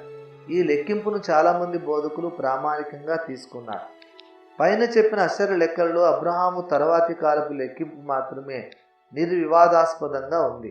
ఆదాము నుండి అబ్రహాము వరకు గడిచిన కాలం విషయంలో ఆయన లెక్కింపు అనేక సందేహాలను రేకెత్తిస్తుంది. అసలు ఆదాముకు అబ్రహాముకు మధ్య కాలాన్ని లెక్కించేటప్పుడు ఆదికాండం 5వ అధ్యాయంలో వ్యక్తుల వయస్సులను, జీవిత కాలాలను అక్షరార్థంగా తీసుకోకూడదు. అలా అక్షరార్థంగా తీసుకుంటే ఆదాముకు అబ్రహాముకు నడుమ 2000 ఏళ్ల కాలం ఉన్నట్టు కనబడుతుంది. ఈ సంఖ్య 2000 సంఖ్య అనే సంఖ్య అక్షరార్థంగా సత్యం కావడానికి వీలు లేదు. ఆదాముకు అబ్రహాముకు నడుమ 2000 ఏళ్ళు కాదు, తప్పకుండా అంతకంటే చాలా ఎక్కువ కాలమే గడిచి ఉండాలి. నేను ఇలా ఎందుకు అనుకుంటున్నానో కారణాలు చెబుతున్నాను వినండి. క్రీస్తుపూర్వం దాదాపు 2500 ఏళ్ల క్రితం ఈజిప్టులో గ్రేట్ పిరమిడ్ నిర్మించబడిందని శాస్త్రీయ పరిశోధనలు నిరూపించాయి. ఈ పరిశోధనలు మనం తృణీకరించడానికి వీలు లేదు. ఎందుకంటే గ్రేట్ పిరమిడ్ వయస్సును ఏ పద్ధతిలో నిర్ధారించారో సరిగా అవే శాస్త్రీయ విధానాలను అవలంబించి శాస్త్రజ్ఞులు కుమ్రాన్ గుహల్లో దొరికిన ప్రాచీన బైబిల్ ప్రతుల వయస్సును నిర్ధారించారు. ఒకవేళ గ్రేట్ పిరమిడ్ వయస్సు అబద్ధమైతే కుమ్రాన్ గుహల్లో దొరికిన బైబిల్ ప్రాచీన ప్రతుల వయస్సు కూడా అబద్ధమే అవుతుంది. అందుచేత గ్రేట్ పిరమిడ్ ఈజిప్టులో క్రీస్తుకు పూర్వం 2500 ఏళ్ల క్రితం నిర్మించబడిందని మనం ఒప్పుకోక తప్పదు. ఆదాము 930 ఏళ్ళు బ్రతికాడని బైబిల్ చెబుతోంది. ఒకవేళ పిరమిడ్ క్రీస్తుకు పూర్వం 2500 ఏళ్ల క్రితం నిర్మించబడి ఉంటే ఆదాము ఇంకా జీవించి ఉండగానే ఈజిప్టులోని ద గ్రేట్ పిరమిడ్ నిర్మించబడిందన్నమాట. ఆదాము ఇంకా బ్రతికి ఉన్నప్పుడు ఐగుప్తు దేశం ఎక్కడిది? వారికి వేరే భాష, సంస్కృతి, టెక్నాలజీ ఎక్కడివి? వేర్వేరు భాషలు జలప్రలయం తర్వాత వచ్చాయి కదా. బైబిల్ కథనం ప్రకారం మానవ జాతి వేర్వేరు భాషలు కలిగిన అనేక జాతులుగా చెదరగొట్టబడింది బాబేలు గోపురం దగ్గర కదా. బాబేలు గోపురం నిర్మించబడింది నోవాహు కాలపు జలప్రలయం గడిచిన తర్వాత. జలప్రలయం సంభవించినదేమో ఆర్చి బిషప్ అషర్ లెక్కల ప్రకారం క్రీస్తు పూర్వం 2400 సంవత్సరముల నాడు. ఆ తర్వాత మానవ జాతి విభిన్న జాతులుగా విడగొట్టబడింది. ఆ తర్వాత అంటే ఎంతకాలం తర్వాత ఏమో, ఎంతకాలం పట్టినా జలప్రలయం తర్వాత బాబేలు గోపుర నిర్మాణ సంఘటనకు 400 ఏళ్ల కంటే తక్కువ సమయమే పట్టాలి. ఎందుకంటే బాబేలు తర్వాత 400 ఏళ్లకు అంటే క్రీస్తు పూర్వం 2000 సంవత్సరాల క్రితం దేవుడు అబ్రహాముని పిలిచాడు. దేవుడు అబ్రహామును పిలిచే సమయానికే అనేక రాజ్యాలు మధ్యప్రాచ్యంలో నెలకొల్పబడి ఉన్నాయి. జలప్రలయం తర్వాత క్రీస్తుకు పూర్వం 2400 సంవత్సరాల నాడు ఈ భూమి మీద కేవలం ముగ్గురు పురుషులు వారి భార్యలు ఉన్నారు. ముగ్గురు పురుషుల్లో షేము 600 సంవత్సరాలు బ్రతికాడు. అంటే క్రీస్తు పూర్వం 1800 సంవత్సరముల నాటికి షేము ఇంకా బ్రతికి ఉన్నాడు. అంటే ఆర్చ్ బిషప్ అషర్ లెక్కలు సరైనవే అయితే షేము చనిపోయాక 100 ఏళ్లకే దేవుడు మోషేను పిలిచాడు. షేము చనిపోయాక 300 ఏళ్ళకే ఇశ్రాయేలు ఐగుప్తులో నుండి విడిపించబడ్డారని మనం భావించాల్సి వస్తుంది. షేము, హాము, యాపత్ అనే ముగ్గురు పురుషులు క్రీస్తు పూర్వం 2400 సంవత్సరముల నాడు ఓడలో నుండి నిర్మానుష్యమైన భూమి మీద అడుగుపెట్టారు. కేవలం ఆ ముగ్గురి సంతతి 2 లేక 300 సంవత్సరాల్లో భూలోకమంతటా చెదిరి అనేక జాతులుగా వ్యాపించారు. ఇది సాధ్యమేనా? ఒక ముగ్గురు వ్యక్తుల సంతానం కేవలం 300 ఏళ్లలో లక్షలాది మందిగా వ్యాపించడం సాధ్యమేనా? అసలు లెక్కలని నమ్మితే అలా జరిగిందని మనం నమ్మాల్సిందే మరి. ఎందుకంటే క్రీస్తుకు పూర్వం 2000 ఏళ్ల నాడు ఆర్యులు భారతదేశానికి వలస వచ్చారు. అప్పటికే ఇండియాలో ఉత్తరాన సింధులోయ ప్రజలు నాగరికంగా ఎంతో అభివృద్ధి చెంది ఉన్నారు. దక్షిణాన ద్రవిడ జాతి ప్రజలు ఉన్నారు.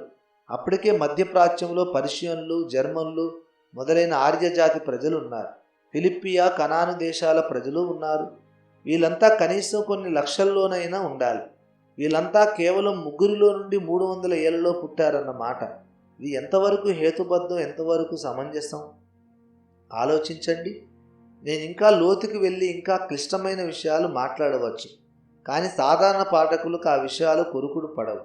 పైన చెప్పిన సంగతులు చాలా అసంగతంగాను గందరగోళంగాను లేవు. అందుకే నేను అంటున్నాను, అబ్రహాము భక్తుడి జీవితకాలం క్రీస్తుకు పూర్వం దాదాపు 2000 సంవత్సరముల మాట సత్యమే. ఆ తర్వాత అంటే క్రీస్తుకు పూర్వం 2000 సంవత్సరముల తర్వాత నేటి వరకు దాదాపు 4000 ఏళ్ళు గడిచాయి అనడంలో ఎటువంటి సందేహము లేదు. అయితే అబ్రహాము కంటే మునుపటి కాలాన్ని గురించి మనం ప్రశ్నిస్తున్నాం, పరిశోధిస్తున్నాం. అబ్రహాముకు ముందున్న మానవ జాతి వయస్సు అందరూ భావిస్తున్నట్లు 2000 ఏళ్ళు కాదు, ఇంకా చాలా ఎక్కువ కాలం ఉండి ఉండాలి. లేకపోతే ఏదో ఒక అద్భుతం జరిగి కొన్ని వేల సంవత్సరాల్లో జరిగే సాంకేతిక అభివృద్ధి, సంతానాభివృద్ధి కొన్ని వందల ఏళ్ళలో జరిగి ఉండాలి. బైబిల్లోని ప్రారంభ అధ్యాయాల్లో చెప్పబడిన కాలపరిధులు ఏవి అక్షరార్థమైనవి కావని, అవి మనం యౌగికార్థంలో స్వీకరించి అర్థం చేసుకోవలసిన సందేశాలన్నీ నేను ఇతర సందర్భాల్లో కూడా చాలాసార్లు చెప్పాను. ఈ సూత్రమే సృష్టి కథనంలో 6 దినాలకు కూడా వర్తిస్తుంది. సృష్టి కథనంలో చెప్పబడిన 6 దినాలు వాస్తవానికి 24 గంటల దినాలు కావని, అవి వేరువేరు నిడివి కలిగిన సుదీర్ఘమైన 6 కాలఘట్టాలు మాత్రమేనని మనం గ్రహించాలి. ఆదాముకు అబ్రహాముకు నడుమ ఉన్న కాలంలో చాలా రహస్యమైన సంగతులు జరిగాయి, చాలా మర్మమైన విషయాలు జరిగాయి. ఆ కాలమంతా నిగూఢమైన సంభవాలతో నిండుకొని ఉంది. ఆ మర్మమైన కాలాన్ని గురించి మనం ఎందుకు మాట్లాడుకుంటున్నామంటే, ఆ కాలంలోనే భూనివాసులైన మనుషులకు, ఇతర గ్రహాల జీవులకు నడుమ జాతి సంకరం, సంస్కృతి సంకరం జరిగింది. అంతేకాదు అబ్రహామునకు మునుపు ఉండిన కాలం, యుగం, ప్రీ అబ్రహామిక్ ఏజ్లో జరిగిన సంఘటనలు బైబిల్లో తేటగా వ్రాయబడలేదు, చాలా క్లుప్తంగా మర్మంగా వ్రాయబడ్డాయి. అందుకే బైబిల్ను ఊరికే పైపైన చదువుతూ పోయే వారికి మానవ జాతి ప్రారంభ చరిత్ర అసలు అర్థం కాదు. మరి అలా దేవుడు అస్పష్టంగా ఎందుకు వ్రాయించాడు అని మీరు అడగవచ్చు. విపులంగా దేవుడు ఎందుకు వ్రాయించలేదు అని ప్రశ్నించవచ్చు. మానవ జాతి ప్రారంభ చరిత్ర దాకా ఎందుకు? దేవుడు తన కుమారుని అవతార చరిత్రనే బైబిల్లో తేటగా పూర్తిగా వ్రాయించలేదు. కారణం ఏమిటంటే, గత కాలంలో జరిగిన సకల సంభవాలను సంపూర్ణంగా మనకు తెలియజెప్పే చరిత్ర పాఠ్యపుస్తకంగా ఉండేందుకు దేవుడు బైబిల్ను వ్రాయించలేడు. మనం రక్షణ పొందడానికి అత్యవసరమైన వివరాలను, విషయాలను మాత్రమే దేవుడు సవిస్తరంగా వ్రాయించాడు, బహుతేటగా వ్రాయించాడు. తర్వాత మనం రక్షణలోనికి ఎదగడానికి, సంపూర్ణం కావడానికి అవసరమైన సత్యాలను దేవుడు కాస్త మరుగుగా, మర్మంగా వ్రాయించాడు. బైబిల్లో మర్మాలనేవి ఉన్నాయని ఒప్పుకొని మూర్ఖులు ఉన్నారని నాకు తెలుసు. కానీ ఎవరు ఒప్పుకున్నా ఎవరు ఒప్పుకోకపోయినా లేఖనాల్లో ఆశ్చర్యకరమైన సంగతులు ఉన్నాయని, వాటిని చూడడానికి మామూలు మానవ నేత్రాలు చాలవని భక్త దావీదు ఇచ్చిన సాక్ష్యాన్ని ఎవరూ కాదనలేరు. కీర్తనలు 119:18. అటువంటి మర్మాలు బైబిల్లో ఉన్నాయి గనుకనే లేఖనాలను పరిశోధించండి అన్నాడు యేసునాథుడు. అన్నీ పై పొరలోనే కనబడితే ఇక పరిశోధన దేనికి? అలా సులువుగా కనబడవు గనుకనే బెరయా విశ్వాసులు లేఖనాలను పరిశోధించవలసి వచ్చింది. దావీదు, ఎజ్రా వంటి భక్తులు దేవుని ధర్మశాస్త్రాన్ని పరిశోధించవలసి వచ్చింది. అందుకే చెబుతున్నాను, మనం రక్షణ పొందడానికి అవసరమైన సందేశం బైబిల్లో బహు స్పష్టంగా మన కోసం రాయబడి ఉంది. అయితే మనం ఆధ్యాత్మిక సంపూర్ణతను సాధించడానికి అవసరమైన సందేశం మాత్రం బైబిల్లో మరుగుగా అందరికీ అర్థం కాని శైలిలో సాదృశ్య భాషలో వ్రాయబడి ఉంది. ఎందుకంటే సంపూర్ణులు కావడానికి విశ్వాసులు కొంచెమైనా కష్టపడాలి. అది దేవుని చిత్తం. అయితే దానికంటే పై మెట్టును గూర్చి నేను ఈ గ్రంథంలో చర్చిస్తున్నాను. మనం సంపూర్ణులు అవడం కొరకే కాదు, మన ప్రధాన శత్రువైన సాతాను కుతంత్రాలను ఎదుర్కొని వాటిని లయం చేయడానికి మనకు అవసరమైన జ్ఞానం కూడా బైబిల్లో ఉంది. ఆ జ్ఞానం బైబిల్లో మరింత లోతైన అగాధ స్థలాల్లో దాచబడి ఉంది. దానికోసం మరింత తీవ్రమైన పరిశోధన అవసరం. ఆ మరుగైన విజ్ఞానం కోసం ఇంకా అధికమైన కృషి అవసరం. బైబిల్లోని అగాధ స్థలాల్లో దాగిన మరుగైన విజ్ఞానం మనకు దొరికితే మనం ఈ అంత్యకాలపు క్రీస్తు సంఘం మీద సాతాను ప్రయోగించే తంత్రాలను ఎదుర్కొని త్రిప్పికొట్టడానికి శక్తివంతులమవుతాం. ఆ మరుగైన ప్రత్యక్షతల కోవకు చెందినదే మానవజాతి ప్రారంభ చరిత్ర. అది అందరికీ దొరకటం ప్రభు చిత్తం కాదు. పరిశోధకుల్లో దేవుని కృప పొందిన వారికి మాత్రమే అది దొరకాలి. అపవాది తంత్రాలను ఎదిరించి వాటిని నిర్వీర్యం చేయడానికి దేవుని చేత నియమింపబడిన వారికి అది దొరకాలి. వారికి మాత్రమే అది అవసరం అవుతుంది, వారికే అర్థమవుతుంది. అందుకే అది లేఖనాల్లో మర్మ విజ్ఞానం అయింది. అది ప్రత్యేకింపబడిన వారికి మాత్రమే ఉద్దేశించబడింది గనక అది తేటగా బాహాటంగా పై పొరల్లో వ్రాయబడలేదు. అయినా దేవుడు ఆ ప్రాచీన కాలపు చరిత్రను మనకు అసలు చెప్పకుండా ఉండలేదు. దేవుడు మానవజాతి ప్రాచీన ప్రారంభ చరిత్రను గురించి ఏం చెబుతున్నాడో చూద్దాం. ప్రాచీన కాలంలో దేవుడు ఒక జలప్రలయాన్ని పంపించి భూమి మీద సకల మనుషులను, సకల జాతులను, జీవరాశులను నశింపజేశాడని బైబిల్ చెబుతున్నది. ఆ సమయంలో నోవాహు కుటుంబాన్ని మాత్రం దేవుడు ఒక ఓడలో దాచాడని, వారి ద్వారా తిరిగి భూలోకం మనుషులతో నింపబడిందని మనకు తెలుసు. ఇందుకు దేవుడు అంతటి ప్రళయాన్ని, వినాశనాన్ని ఎందుకు భూమి మీదకి పంపించవలసి వచ్చింది? కారణాలు ఇవిగో వినండి. లేఖనం మాట్లాడుతుంది. భూలోకము దేవుని సన్నిధిని చెడిపోయి ఉండెను. భూలోకము బలత్కారముతో నిండి ఉండెను. దేవుడు భూలోకమును చూచినప్పుడు అది చెడిపోయి ఉండెను. భూమి మీద సమస్త శరీరులు తమ మార్గమును చెరిపివేసుకొని ఉండరి. ఆదికాండం 6:12. అవి మనకు లేఖనం పై పొరల్లో కనబడుతున్న కారణాలు. ఆ మాటలకు అసలు అర్థం ఏమిటి? భూలోకము చెడిపోయి ఉండడం అంటే అర్థం ఏమిటి? కేవలం సాధారణ నేర ప్రవృత్తి పెరిగిపోవడమేనా, లేక ఇంకేదైనా లోతైన భావం ఉందా? ఒకవేళ ఇప్పటి లోకంలో ఏదైనా ఒక ఊరిలో లేక ఒక దేశంలో ఉన్న వాళ్ళందరూ నేరస్తులు, దుర్మార్గులు అయిపోయారనుకోండి. అలాంటప్పుడు ఆ దేశాన్ని పరిపాలించే రాజు ఆ దేశ పౌరులందరినీ చంపేయమని ఆజ్ఞాపిస్తే అది న్యాయం అవుతుంది. కానీ మనుషులతో పాటు ఆ దేశంలోని కుక్కలను, పిల్లులను, గేదెలను, కోళ్లను, కాకులను, పావురాలను అన్నిటినీ చంపేయమని ఆజ్ఞాపిస్తే మనం అతని గురించి ఏమనుకుంటాం? అతనికి పిచ్చి పట్టింది అనుకుంటాం. మరి బైబిల్లో కనబడుతున్న దేవుడు పిచ్చివాడు కాడు కదా. ఆయన ఏమంటున్నాడో చూడండి. నేను సృజించిన నరులను, నరులతో కూడా జంతువులను, పురుగులను, ఆకాశ పక్షాదులను భూమి మీద ఉండకుండా తుడిచివేయుదును. ఆదికాండం 6:7-4. ఆ మాటలు మీరు విన్నారా?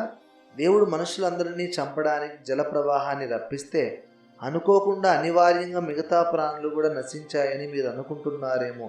అది నిజం కాదు. కేవలం మనుషులనే కాకుండా ఇతర మూగజీవులను కూడా చంపేయాలని దేవుడు నిర్ణయించుకున్నాడు. ఆ మూగజీవుల మీద దేవునికి అంత పగదేనికి? వాటిని చంపాల్సిన అవసరం ఏమిటి? సాధారణంగా మనుషుల్లో నేర ప్రవృత్తి పెరిగిపోవడమే కాకుండా ఇంకేదో లోతైన నిగూఢమైన సమస్య దేవుని ఎదుట ఉండి ఉండాలి. ఎందుకంటే దేవుడు కేవలం మనుషులనే కాదు, జంతువులను, పశువులను, పక్షులను కూడా, తుదకు నేలను ప్రాకే పురుగులను సైతం నశింపజేశాడు. ఎందుకు ఆ జగత్ప్రలయం?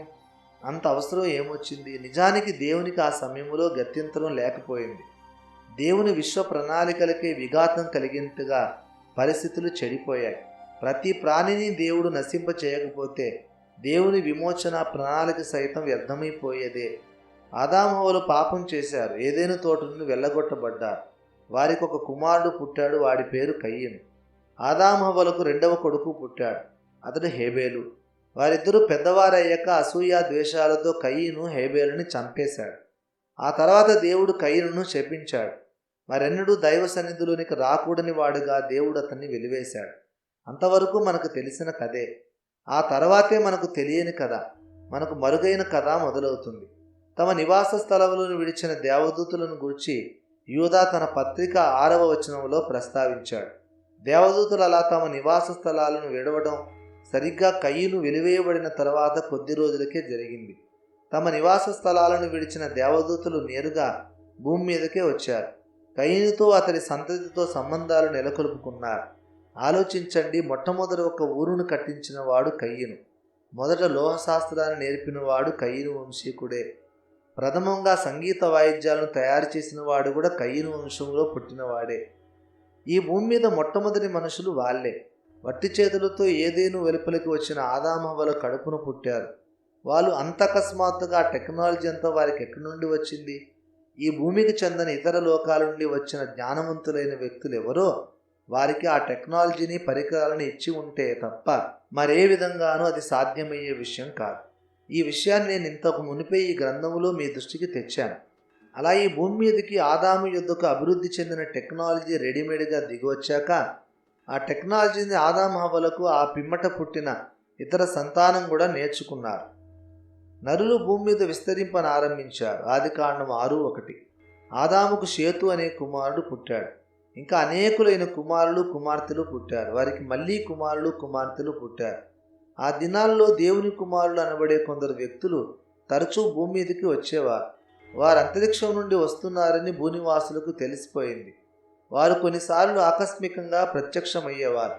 మరికొన్నిసార్లు పెద్ద పెట్టిన శబ్దం చేస్తూ అంతరిక్ష నౌకలలో వచ్చేవారు. మానవ జాతికి ప్రారంభంలో టెక్నాలజీని, సంస్కృతిని, నాగరికతను నేర్పిన వారు ఆ దైవ కుమారులే. మీరెవరో అని అడిగితే మేము దేవుని కుమారులం అని చెప్పేవారు.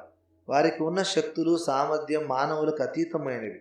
వారి జ్ఞానం అపారం. ఎన్నో శాస్త్రాలు వారికి తెలుసు. వారు మానవులతో చెలిమి చేశారు. మానవులకు తమ విజ్ఞానాన్ని నేర్పించారు. వారు తమ నివాస స్థలాలను విడిచిన దేవదూతలు.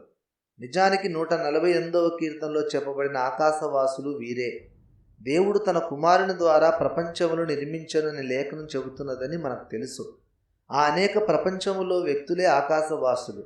వారిని లేఖనం యోబు 1:6లో, 2:1లో, యోబు 38:7లో దైవ కుమారులు అని పిలుస్తోంది.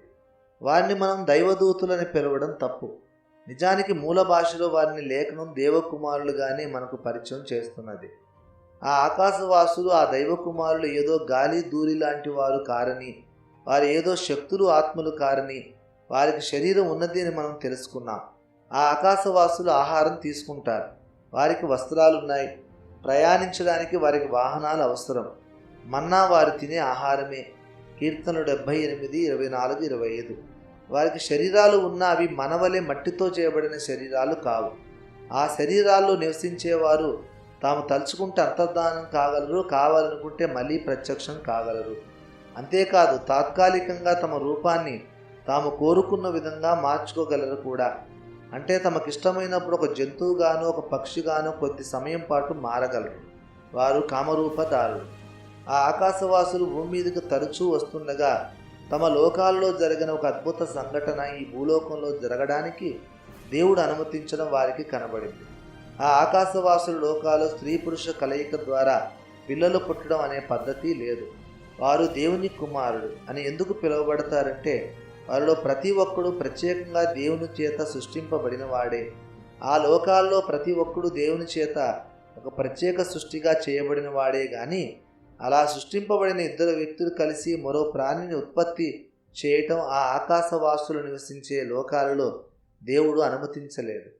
అటువంటి పునరుత్పత్తి కార్యాన్ని దేవుడు అంతకుముందు కొన్ని తేజోలోకాల్లో అనుమతించాడు. కానీ ఆ తర్వాత మిగతా తేజోలోకాల్లో ఆ పునరుత్పత్తి పద్ధతిని నిలిపివేశాడు. అలా పునరుత్పత్తి పద్ధతి ఏ లోకాలలో అయితే దేవుడు ఆపివేశాడో ఆ లోకాల నుండే దైవకుమారులను సాతాను ఈ భూలోకానికి తీసుకువచ్చాడు. ఎప్పుడైతే ఆకాశవాసులు ఈ మానవ జాతిలో జరుగుతున్న పునరుత్పత్తి కార్యాన్ని గమనించారో వారు అనుభవం పట్ల విపరీతంగా ఆకర్షింపబడ్డారు. తాము ఆ కార్యం చేయాలని ఉబలాట పడ్డారు. అప్పుడు ఆ ఆకాశవాసులు ప్రత్యేకమైన దృష్టితో మానవ స్త్రీలను చూశారు. మానవ స్త్రీలు నరుల కుమార్తెలు చక్కని వారిని వారు గమనించారు. మానవ స్త్రీలు తమ కంటికి మనసుకు నచ్చిన వారిని ఆకాశవాసులు పెళ్లి చేసుకున్నారు, అంటే సంపర్కం పెట్టుకున్నారు. అలా ఆకాశవాసులు మానవ స్త్రీలతో లైంగిక సంబంధం పెట్టుకున్నప్పుడు వారికి అసాధారణమైన ఎత్తు బలము కలిగిన శూరులు పుట్టారు. వారే నెఫీలీలు అని పిలువబడ్డారు. నెఫీలీలు మిశ్రమ జాతి. వారు ఆకాశవాసులకు భూనివాసులకు పుట్టిన అక్రమ సంతానం. దేవుని ప్రణాళికలు, దేవుని సంకల్పంలో ఆకాశవాసులైన దైవ కుమారులు ఉన్నారు, మనుషులు ఉన్నారు. కానీ ఈ నెఫీలులు దేవుని ప్రణాళికలో లేరు. వారిని ఏం చేయాలి, ఎక్కడ పెట్టాలి? దేవదూతలు తమ ప్రధానత్వమును నిలుపుకొనక తమ నివాస స్థలాన్ని విడిచినందుకు ఏర్పడిన సమస్య ఇది. ఈ నెఫీలీలు దేవదూతలకు మనుష్య స్త్రీలకు ఏర్పడిన అక్రమ లైంగిక సంబంధం ఫలితంగా పుట్టారని, మిశ్రమ జాతి అంటే అనేకులు ఒప్పుకోరని నాకు తెలుసు. ఈ విషయంలో తిరుగులేని జవాబును నేను ఇదివరకే యుగాంతం గ్రంథంలో ఇచ్చాను. అయినా మళ్ళీ చెబుతున్నాను, వినండి. నెఫీలీలు ఎత్తు ఎంత అన్న విషయంలో ఒక గ్రంథకర్త గోలియాతును ప్రమాణంగా తీసుకొని 6 మూరల జానుడు అంటే అది ఏమంత పెద్ద ఎత్తు కాదని, దాదాపు 10 అడుగులు అవుతుందని చెప్పాడు. దాదాపు 10 అడుగులు ఎత్తున్న వారు ఇప్పుడు కూడా అక్కడక్కడ ఉన్నారని తేల్చేశాడు. అయితే ఒక ప్రాముఖ్యమైన విషయం గమనించండి. మానవుల జీవితకాలం ఎలాగైతే రాను రాను క్షీణించి 1000 సంవత్సరం నుండి 70 ఏళ్ళుగా మారిందో, అలాగే నెఫీలు ఎత్తు కూడా రాను రాను తగ్గి ఉంటుంది. కానీ మోషే కాలంలోని నెఫీలీలు 10 అడుగుల ఎత్తు కాదు, దేవదారు వృక్షమంత ఎత్తుండేవారని ఆమోసు 2:9లో సాక్షాత్తు దేవుడే చెబుతున్నాడు. అంటే దాదాపు 72 అడుగులంత ఎత్తు అన్నమాట. ఒకవేళ ఆ మాటలో అతిశయోక్తి ఉంటుందని అనుకున్న ఆ దేవదారు వృక్షాల్లో కనీసం సగం ఎత్తు ఉన్న ఒక నెఫీలీడు 36 అడుగులు ఉంటాడు. ఒకవేళ ఆదికాండం 6వ అధ్యాయంలో దేవుని కుమారులు ఒకవేళ మనుషులే అయితే, మనుషుల్లో భక్తిపరులైన యువకులు భక్తిహీనురాలైన యువతులను పెళ్లి చేసుకుంటే 70 అడుగుల ఎత్తున్న పిల్లలు పుడతారా? పోనీ 35 అడుగులు ఎత్తున్న వాళ్ళు పుడతారా? పుట్టరు. గనక ఆదికాండం 6వ అధ్యాయంలో చెప్పబడిన దైవ కుమారులు మనుషులు కారు. వారు ఆకాశవాసులు, ఇతర నక్షత్ర మండలాల నుండి వచ్చిన మానవాతీత వ్యక్తులు. నెఫీలు అనువారు అటు మనుషులకు ఇటు దైవ కుమారులు కాని సంకర జాతి. ఈ జాతి పుట్టడం దేవునికి ఒక సమస్య అయింది. ఈ రాక్షస జాతిని మట్టు పెట్టడం దేవునికి తప్పనిసరి అవసరం అయింది. అంతేకాదు, మరొక ఆశ్చర్యకరమైన సంగతి కూడా ఆ రోజుల్లో జరిగింది. మానవ జాతి చరిత్ర ప్రారంభాన్ని గూర్చి అత్యంత సుదీర భూతకాలంలో జరిగిన విషయాలను, సంఘటనలను గూర్చి నేను చెబుతున్న విషయాలు మీకు విచిత్రంగాను విడ్డూరంగాను కనబడుతున్నాయి కదూ. ఇంతవరకు వేదాంత పండితులు ప్రతిపాదించని అనేక సంగతులను నేను ప్రతిపాదిస్తున్నాను గనక నేను చెప్పే సంగతులు అర్థం చేసుకోవడం అంత సులభమేమీ కాదని నాకు తెలుసు. అయినా ఈ విషయాలన్నీ నాకు లేఖనాధారాల్లోనే దేవుడు ప్రత్యక్షపరిచాడు గనక నేను ఈ అసాధారణమైన సంగతులను నిండు ధైర్యంతో ప్రకటిస్తున్నాను. ప్రాచీన కాలంలో మానవ జాతిలో లైంగిక విశృంఖలత్వం విపరీతంగా ఉండిందని లేఖనం మనకు తెలుపుతున్నది. లేవియకాండం 18వ అధ్యాయంలో దేవుడు ఇశ్రాయేలీయులను కొన్ని లైంగిక పాపాల విషయంలో ఖండితంగా హెచ్చరించాడు. ఆ పాపాలు చేయకూడదని ఆజ్ఞాపించాడు. ఆ సందర్భంగా దేవుడు ఎత్తి చూపిన పాపాలను గూర్చి ఆలోచిస్తే మనకు ఆశ్చర్యం కలుగుతుంది. ఆ అధ్యాయంలో దేవుడు ప్రస్తావించిన పాపాలు చాలా విపరీతమైనవి. ఆ ప్రాచీన కాలంలో ఆ పాపాలు భూమి మీద ఉండేవని నమ్మడమే చాలా కష్టం అనిపిస్తుంది.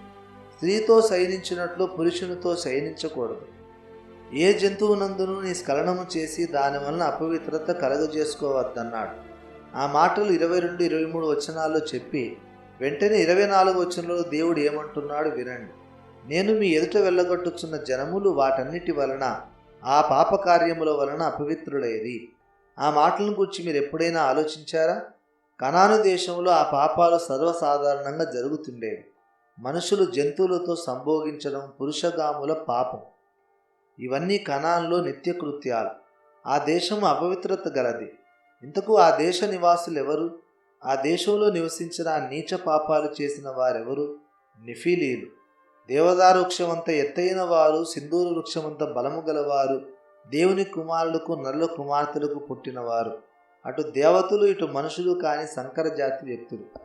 వాళ్ళు ఈ పాపాలు చేసేవారు.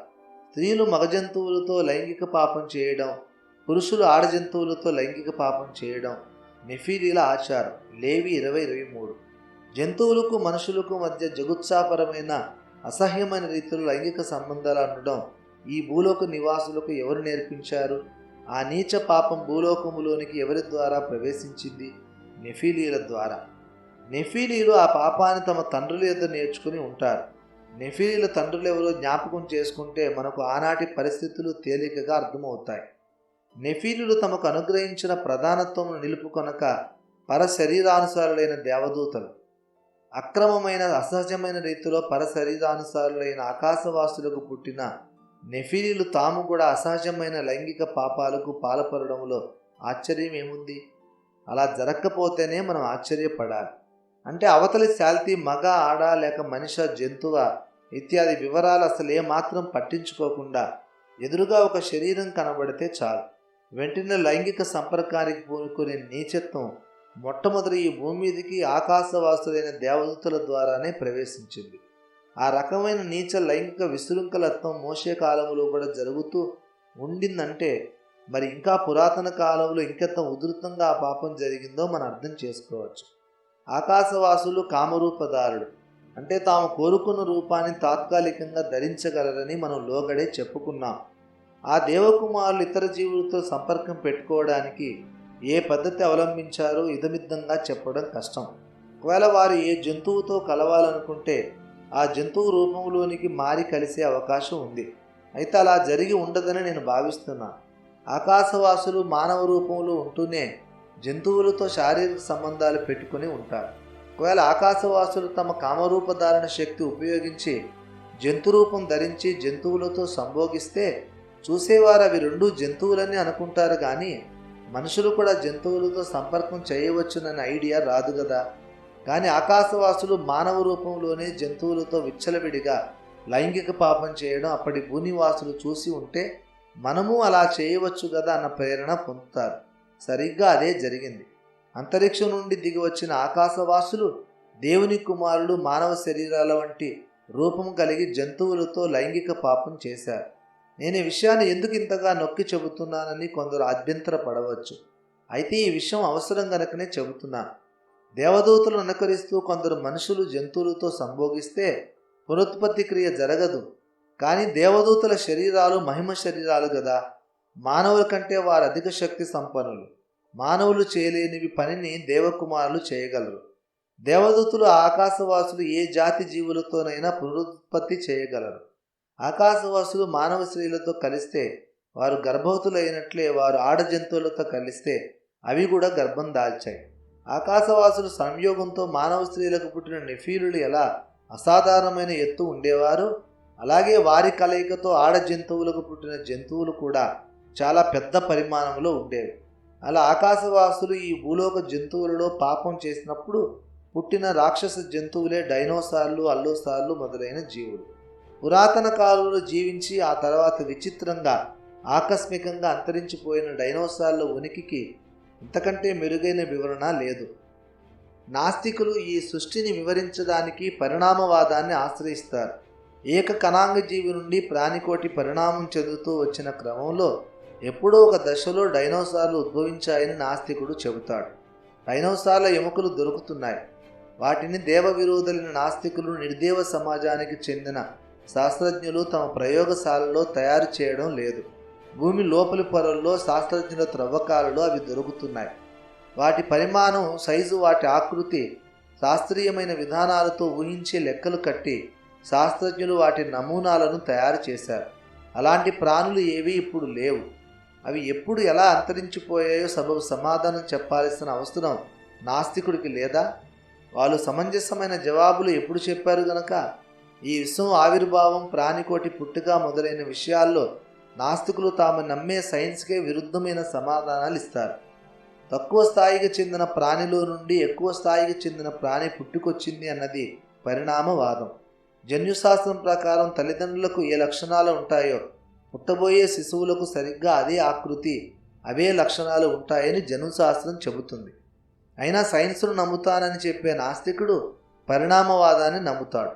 అటువంటి యథార్థత లేని వారిని గూర్చి, అటువంటి బుద్ధిహీనులను గూర్చి మనం ఇక చెప్పుకోవటానికి ఏముంది? వాళ్ళు ఎలాగూ డైనోసార్లను గూర్చి అధికారికంగా మాట్లాడలేరు. అంతరిక్షం నుండి అకస్మాత్తుగా ఊడిపడ్డ ఉల్కల దాటికి ఆ రాకాసి బలులు అంతరించిపోయి ఉంటాయని ఒక శాస్త్రజ్ఞుడి ఊహ. ఇంకా ఇతర శాస్త్రజ్ఞులు రకరకాల ఊహాగానాలు చేశారు. మరి ఈ విషయంలో క్రైస్తవులు ఏమి చెబుతారు? అద్వితీయ సత్యదేవుడు ఒకడున్నాడని, ఆయనే సృష్టి స్థితిలయ కారకుడు అని, ఆ సృష్టికర్తను తాము ఎరుగుదుమని చెప్పుకునేవారు మరి భూగర్భంలో దొరుకుతున్న డైనోసార్ల ఎముకలను గూర్చి వివరించవద్దు? తప్పకుండా క్రైస్తవులు ఈ ప్రశ్నకు సమాధానం చెప్పాలి. ప్రపంచ క్రైస్తవుల విశ్వాసాన్ని, సిద్ధాంతాలను ప్రభావితం చేస్తున్న ఉన్నత స్థాయి క్రైస్తవ నాయకులు, బోధకులు డైనోసార్లను గురించి ఏమంటారు? ఆదికాండంలో వివరించబడ్డ సృష్టి కంటే ముందు, భూమి నిరాకారంగా శూన్యంగా మారిపోకముందు ఈ భూమి మీద ఇంకొక యుగం గడిచిందని, అప్పటి యుగానికి సంబంధించిన జీవులే రాకాసి బలులని చెప్పవచ్చు. కానీ ఈ అధ్యాయంలో మనకు కనుగొన్న 3 ప్రాముఖ్యమైన విషయాలను మీరు కొంచెం సావధానంగా ఆలోచించి ఒక అభిప్రాయానికి రండి. 1. ప్రాచీన కాలంలో అంతరిక్షం నుండి భూమి మీదకి వచ్చిన ఆకాశవాసులతో సంపర్కం జరిగినందువల్ల ఈ భూమి మీద చాలా విపరీతమైన పరిణామం కలిగిన రాక్షస జాతి పుట్టింది. అది బైబిల్ చెబుతున్న సత్యం. 2. ప్రాచీన కాలంలో రాక్షస పరిణామం గల మనుషులే కాదు, అలాంటి పెద్ద పెద్ద సైజుల్లో ఉండే జంతువులు కూడా ఉండేవి. అది ఈనాడు శాస్త్రవేత్తలు మన కళ్ళ ముందు ఆవిష్కరించిన నిజం.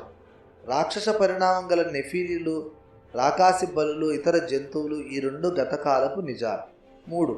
ఒకానొక ఘట్టంలో దేవుడు ఈ భూమి మీద సకల జీవరాశులను, అంటే మనుషులను, జంతువులను కూడా నశింపజేయాలని నిర్ణయించాడు. జల ప్రళయం ద్వారా దేవుడు మనుషులను, జంతువులను కూడా మట్టు పెట్టాడు. మనుషుల పాపాన్ని బట్టి దేవుడు మూగజీవాలను చంపడం అన్యాయం అవుతుందని లోగడ చెప్పుకున్నాం.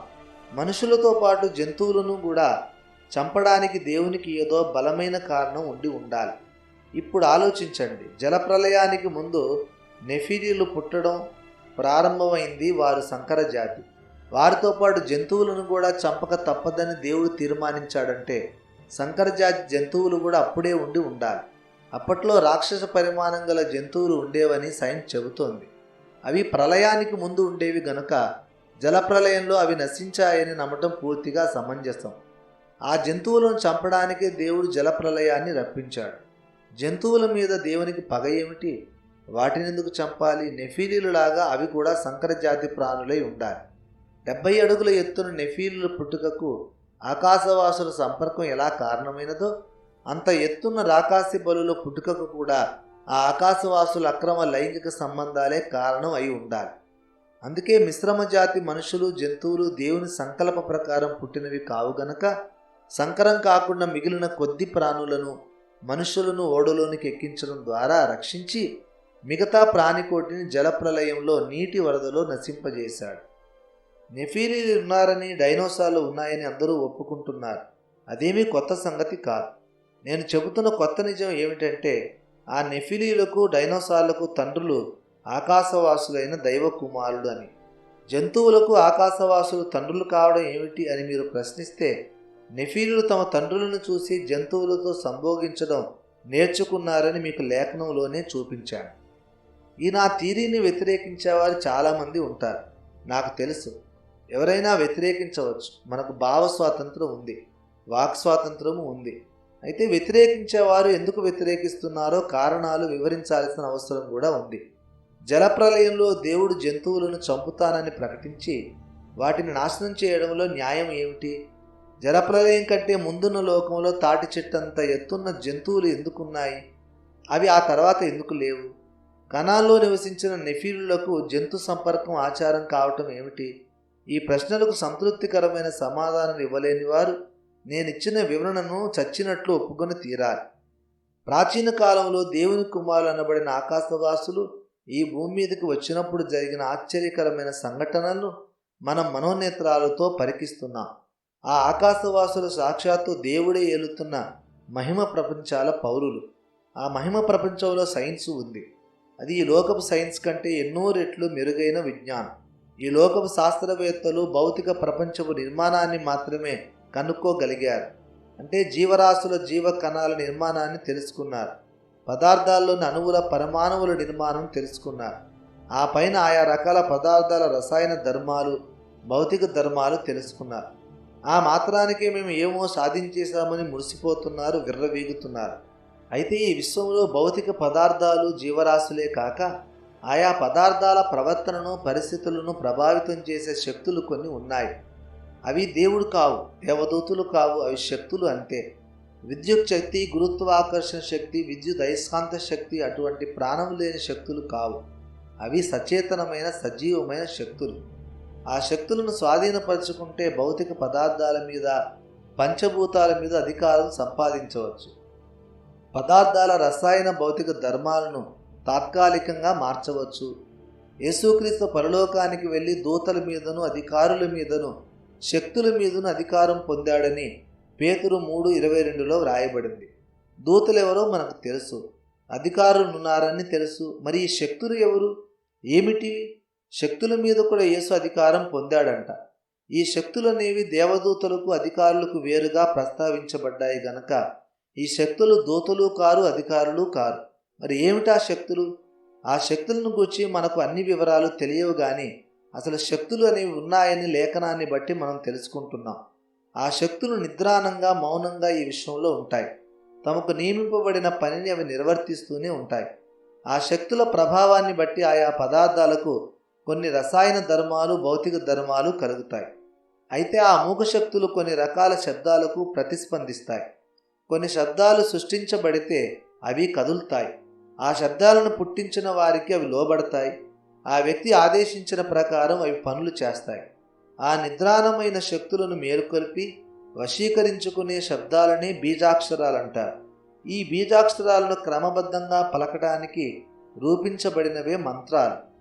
ఈ విశ్వాన్ని నడిపిస్తున్న శక్తులను వశపరుచుకునే సైన్సు అంతరిక్షంలో బుద్ధిజీవులకు తెలుసు. ఆ బీజాక్షరాలు, మంత్రాలు ఏ కారణం చేత, ఎవరి మూలంగా, ఎప్పుడు పుట్టాయో మనకు తెలియదు, కానీ ఆ బీజాక్షర మంత్ర విజ్ఞానం ఉన్నది అన్నమాట మాత్రం సత్యం. అంతరిక్షంలోని సుదీర నక్షత్ర మండలాల నుండి వచ్చిన బుద్ధిజీవులు దేవునికి దూరమైపోయిన మానవ జాతితో స్నేహం చేశారు. ఆ స్నేహంలో భాగంగా మనుషులలో తమకు నచ్చిన వారికి తమ విద్యలు నేర్పించారు. అంతరిక్షంలో నుండి భూమి మీదకు వచ్చిన బుద్ధిజీవులు భూనివాసులకు నేర్పిన అనేక విద్యలలో మంత్ర విద్య కూడా ఒకటి. మంత్ర విద్యతో వస్తువుల భౌతిక రసాయన ధర్మాలను కూడా నియంత్రించి శాసించవచ్చునని ఇంతకు మునుపు చెప్పారు.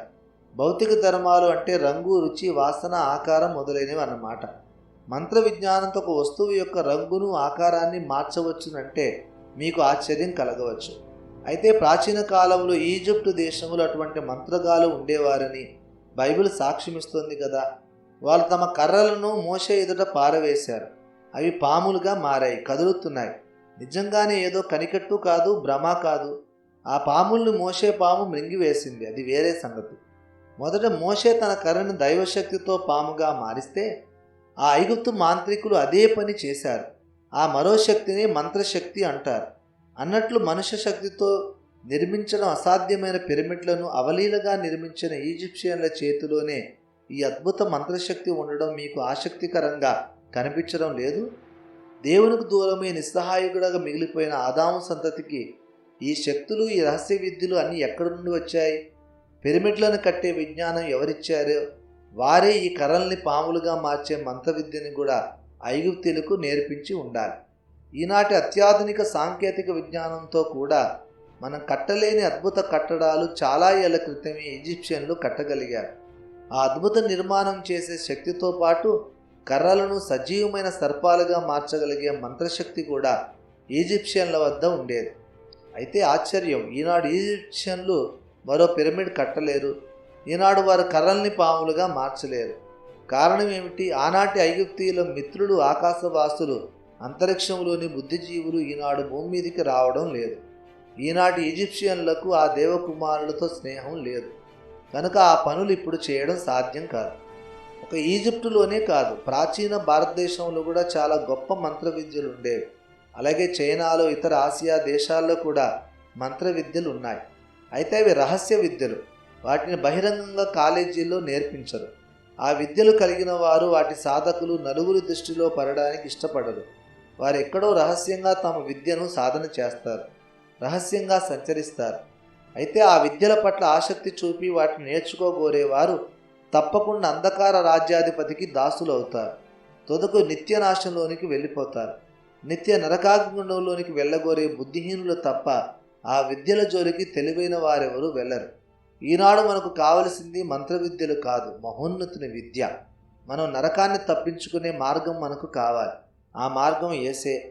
ఆయనలో మనం స్థిరులమై నిలిచి దేవభక్తి విషయంలో సాధన చేస్తే ఉత్తమ ఫలితాలు ఉంటాయి. ప్రాచీన కాలంలో అంతరిక్షం నుండి భూమి మీదకు వచ్చిన ఆ ఆకాశవాసులు మనకంటే అధికమైన బలమును శక్తియు గలవారని లేఖనం సాక్ష్యమిస్తున్నది. 2 పేతురు 2:11. అంటే వారి సహజ లక్షణాలే మన ప్రమాణాల ప్రకారం అద్భుత శక్తులుగా ఎంచబడతాయి. ఏవైతే మనం వివరించలేని దివ్యశక్తులను ఎంచుతామో అవి వారికి స్వతసిద్ధంగా వచ్చిన శక్తులు. ఒక మనిషి గాలిలో ఎగరలేడు. ఎవరైనా ఎగిరితే అతడిని మానవాతీతుడుగా అందరూ గణపరుస్తారు. అయితే ఒక కొంగ, పావురం, గ్రద్ద అవలీలుగా గాల్లో ఎగురుతాయి.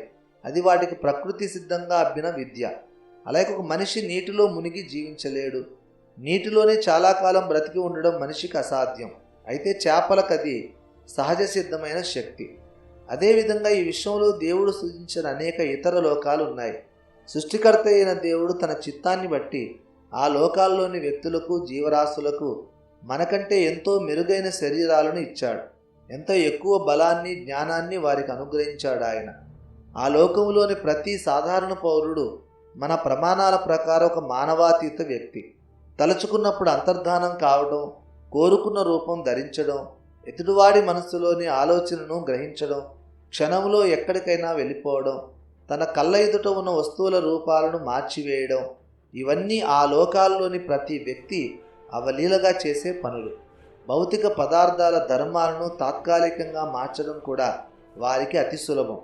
అలాంటి అద్భుత శక్తులు గల వ్యక్తులు ఆ లోకాల్లో సామాన్యులు. ఎందుకంటే అవి దేవుడు సృజించిన మహిమ ప్రపంచాలు.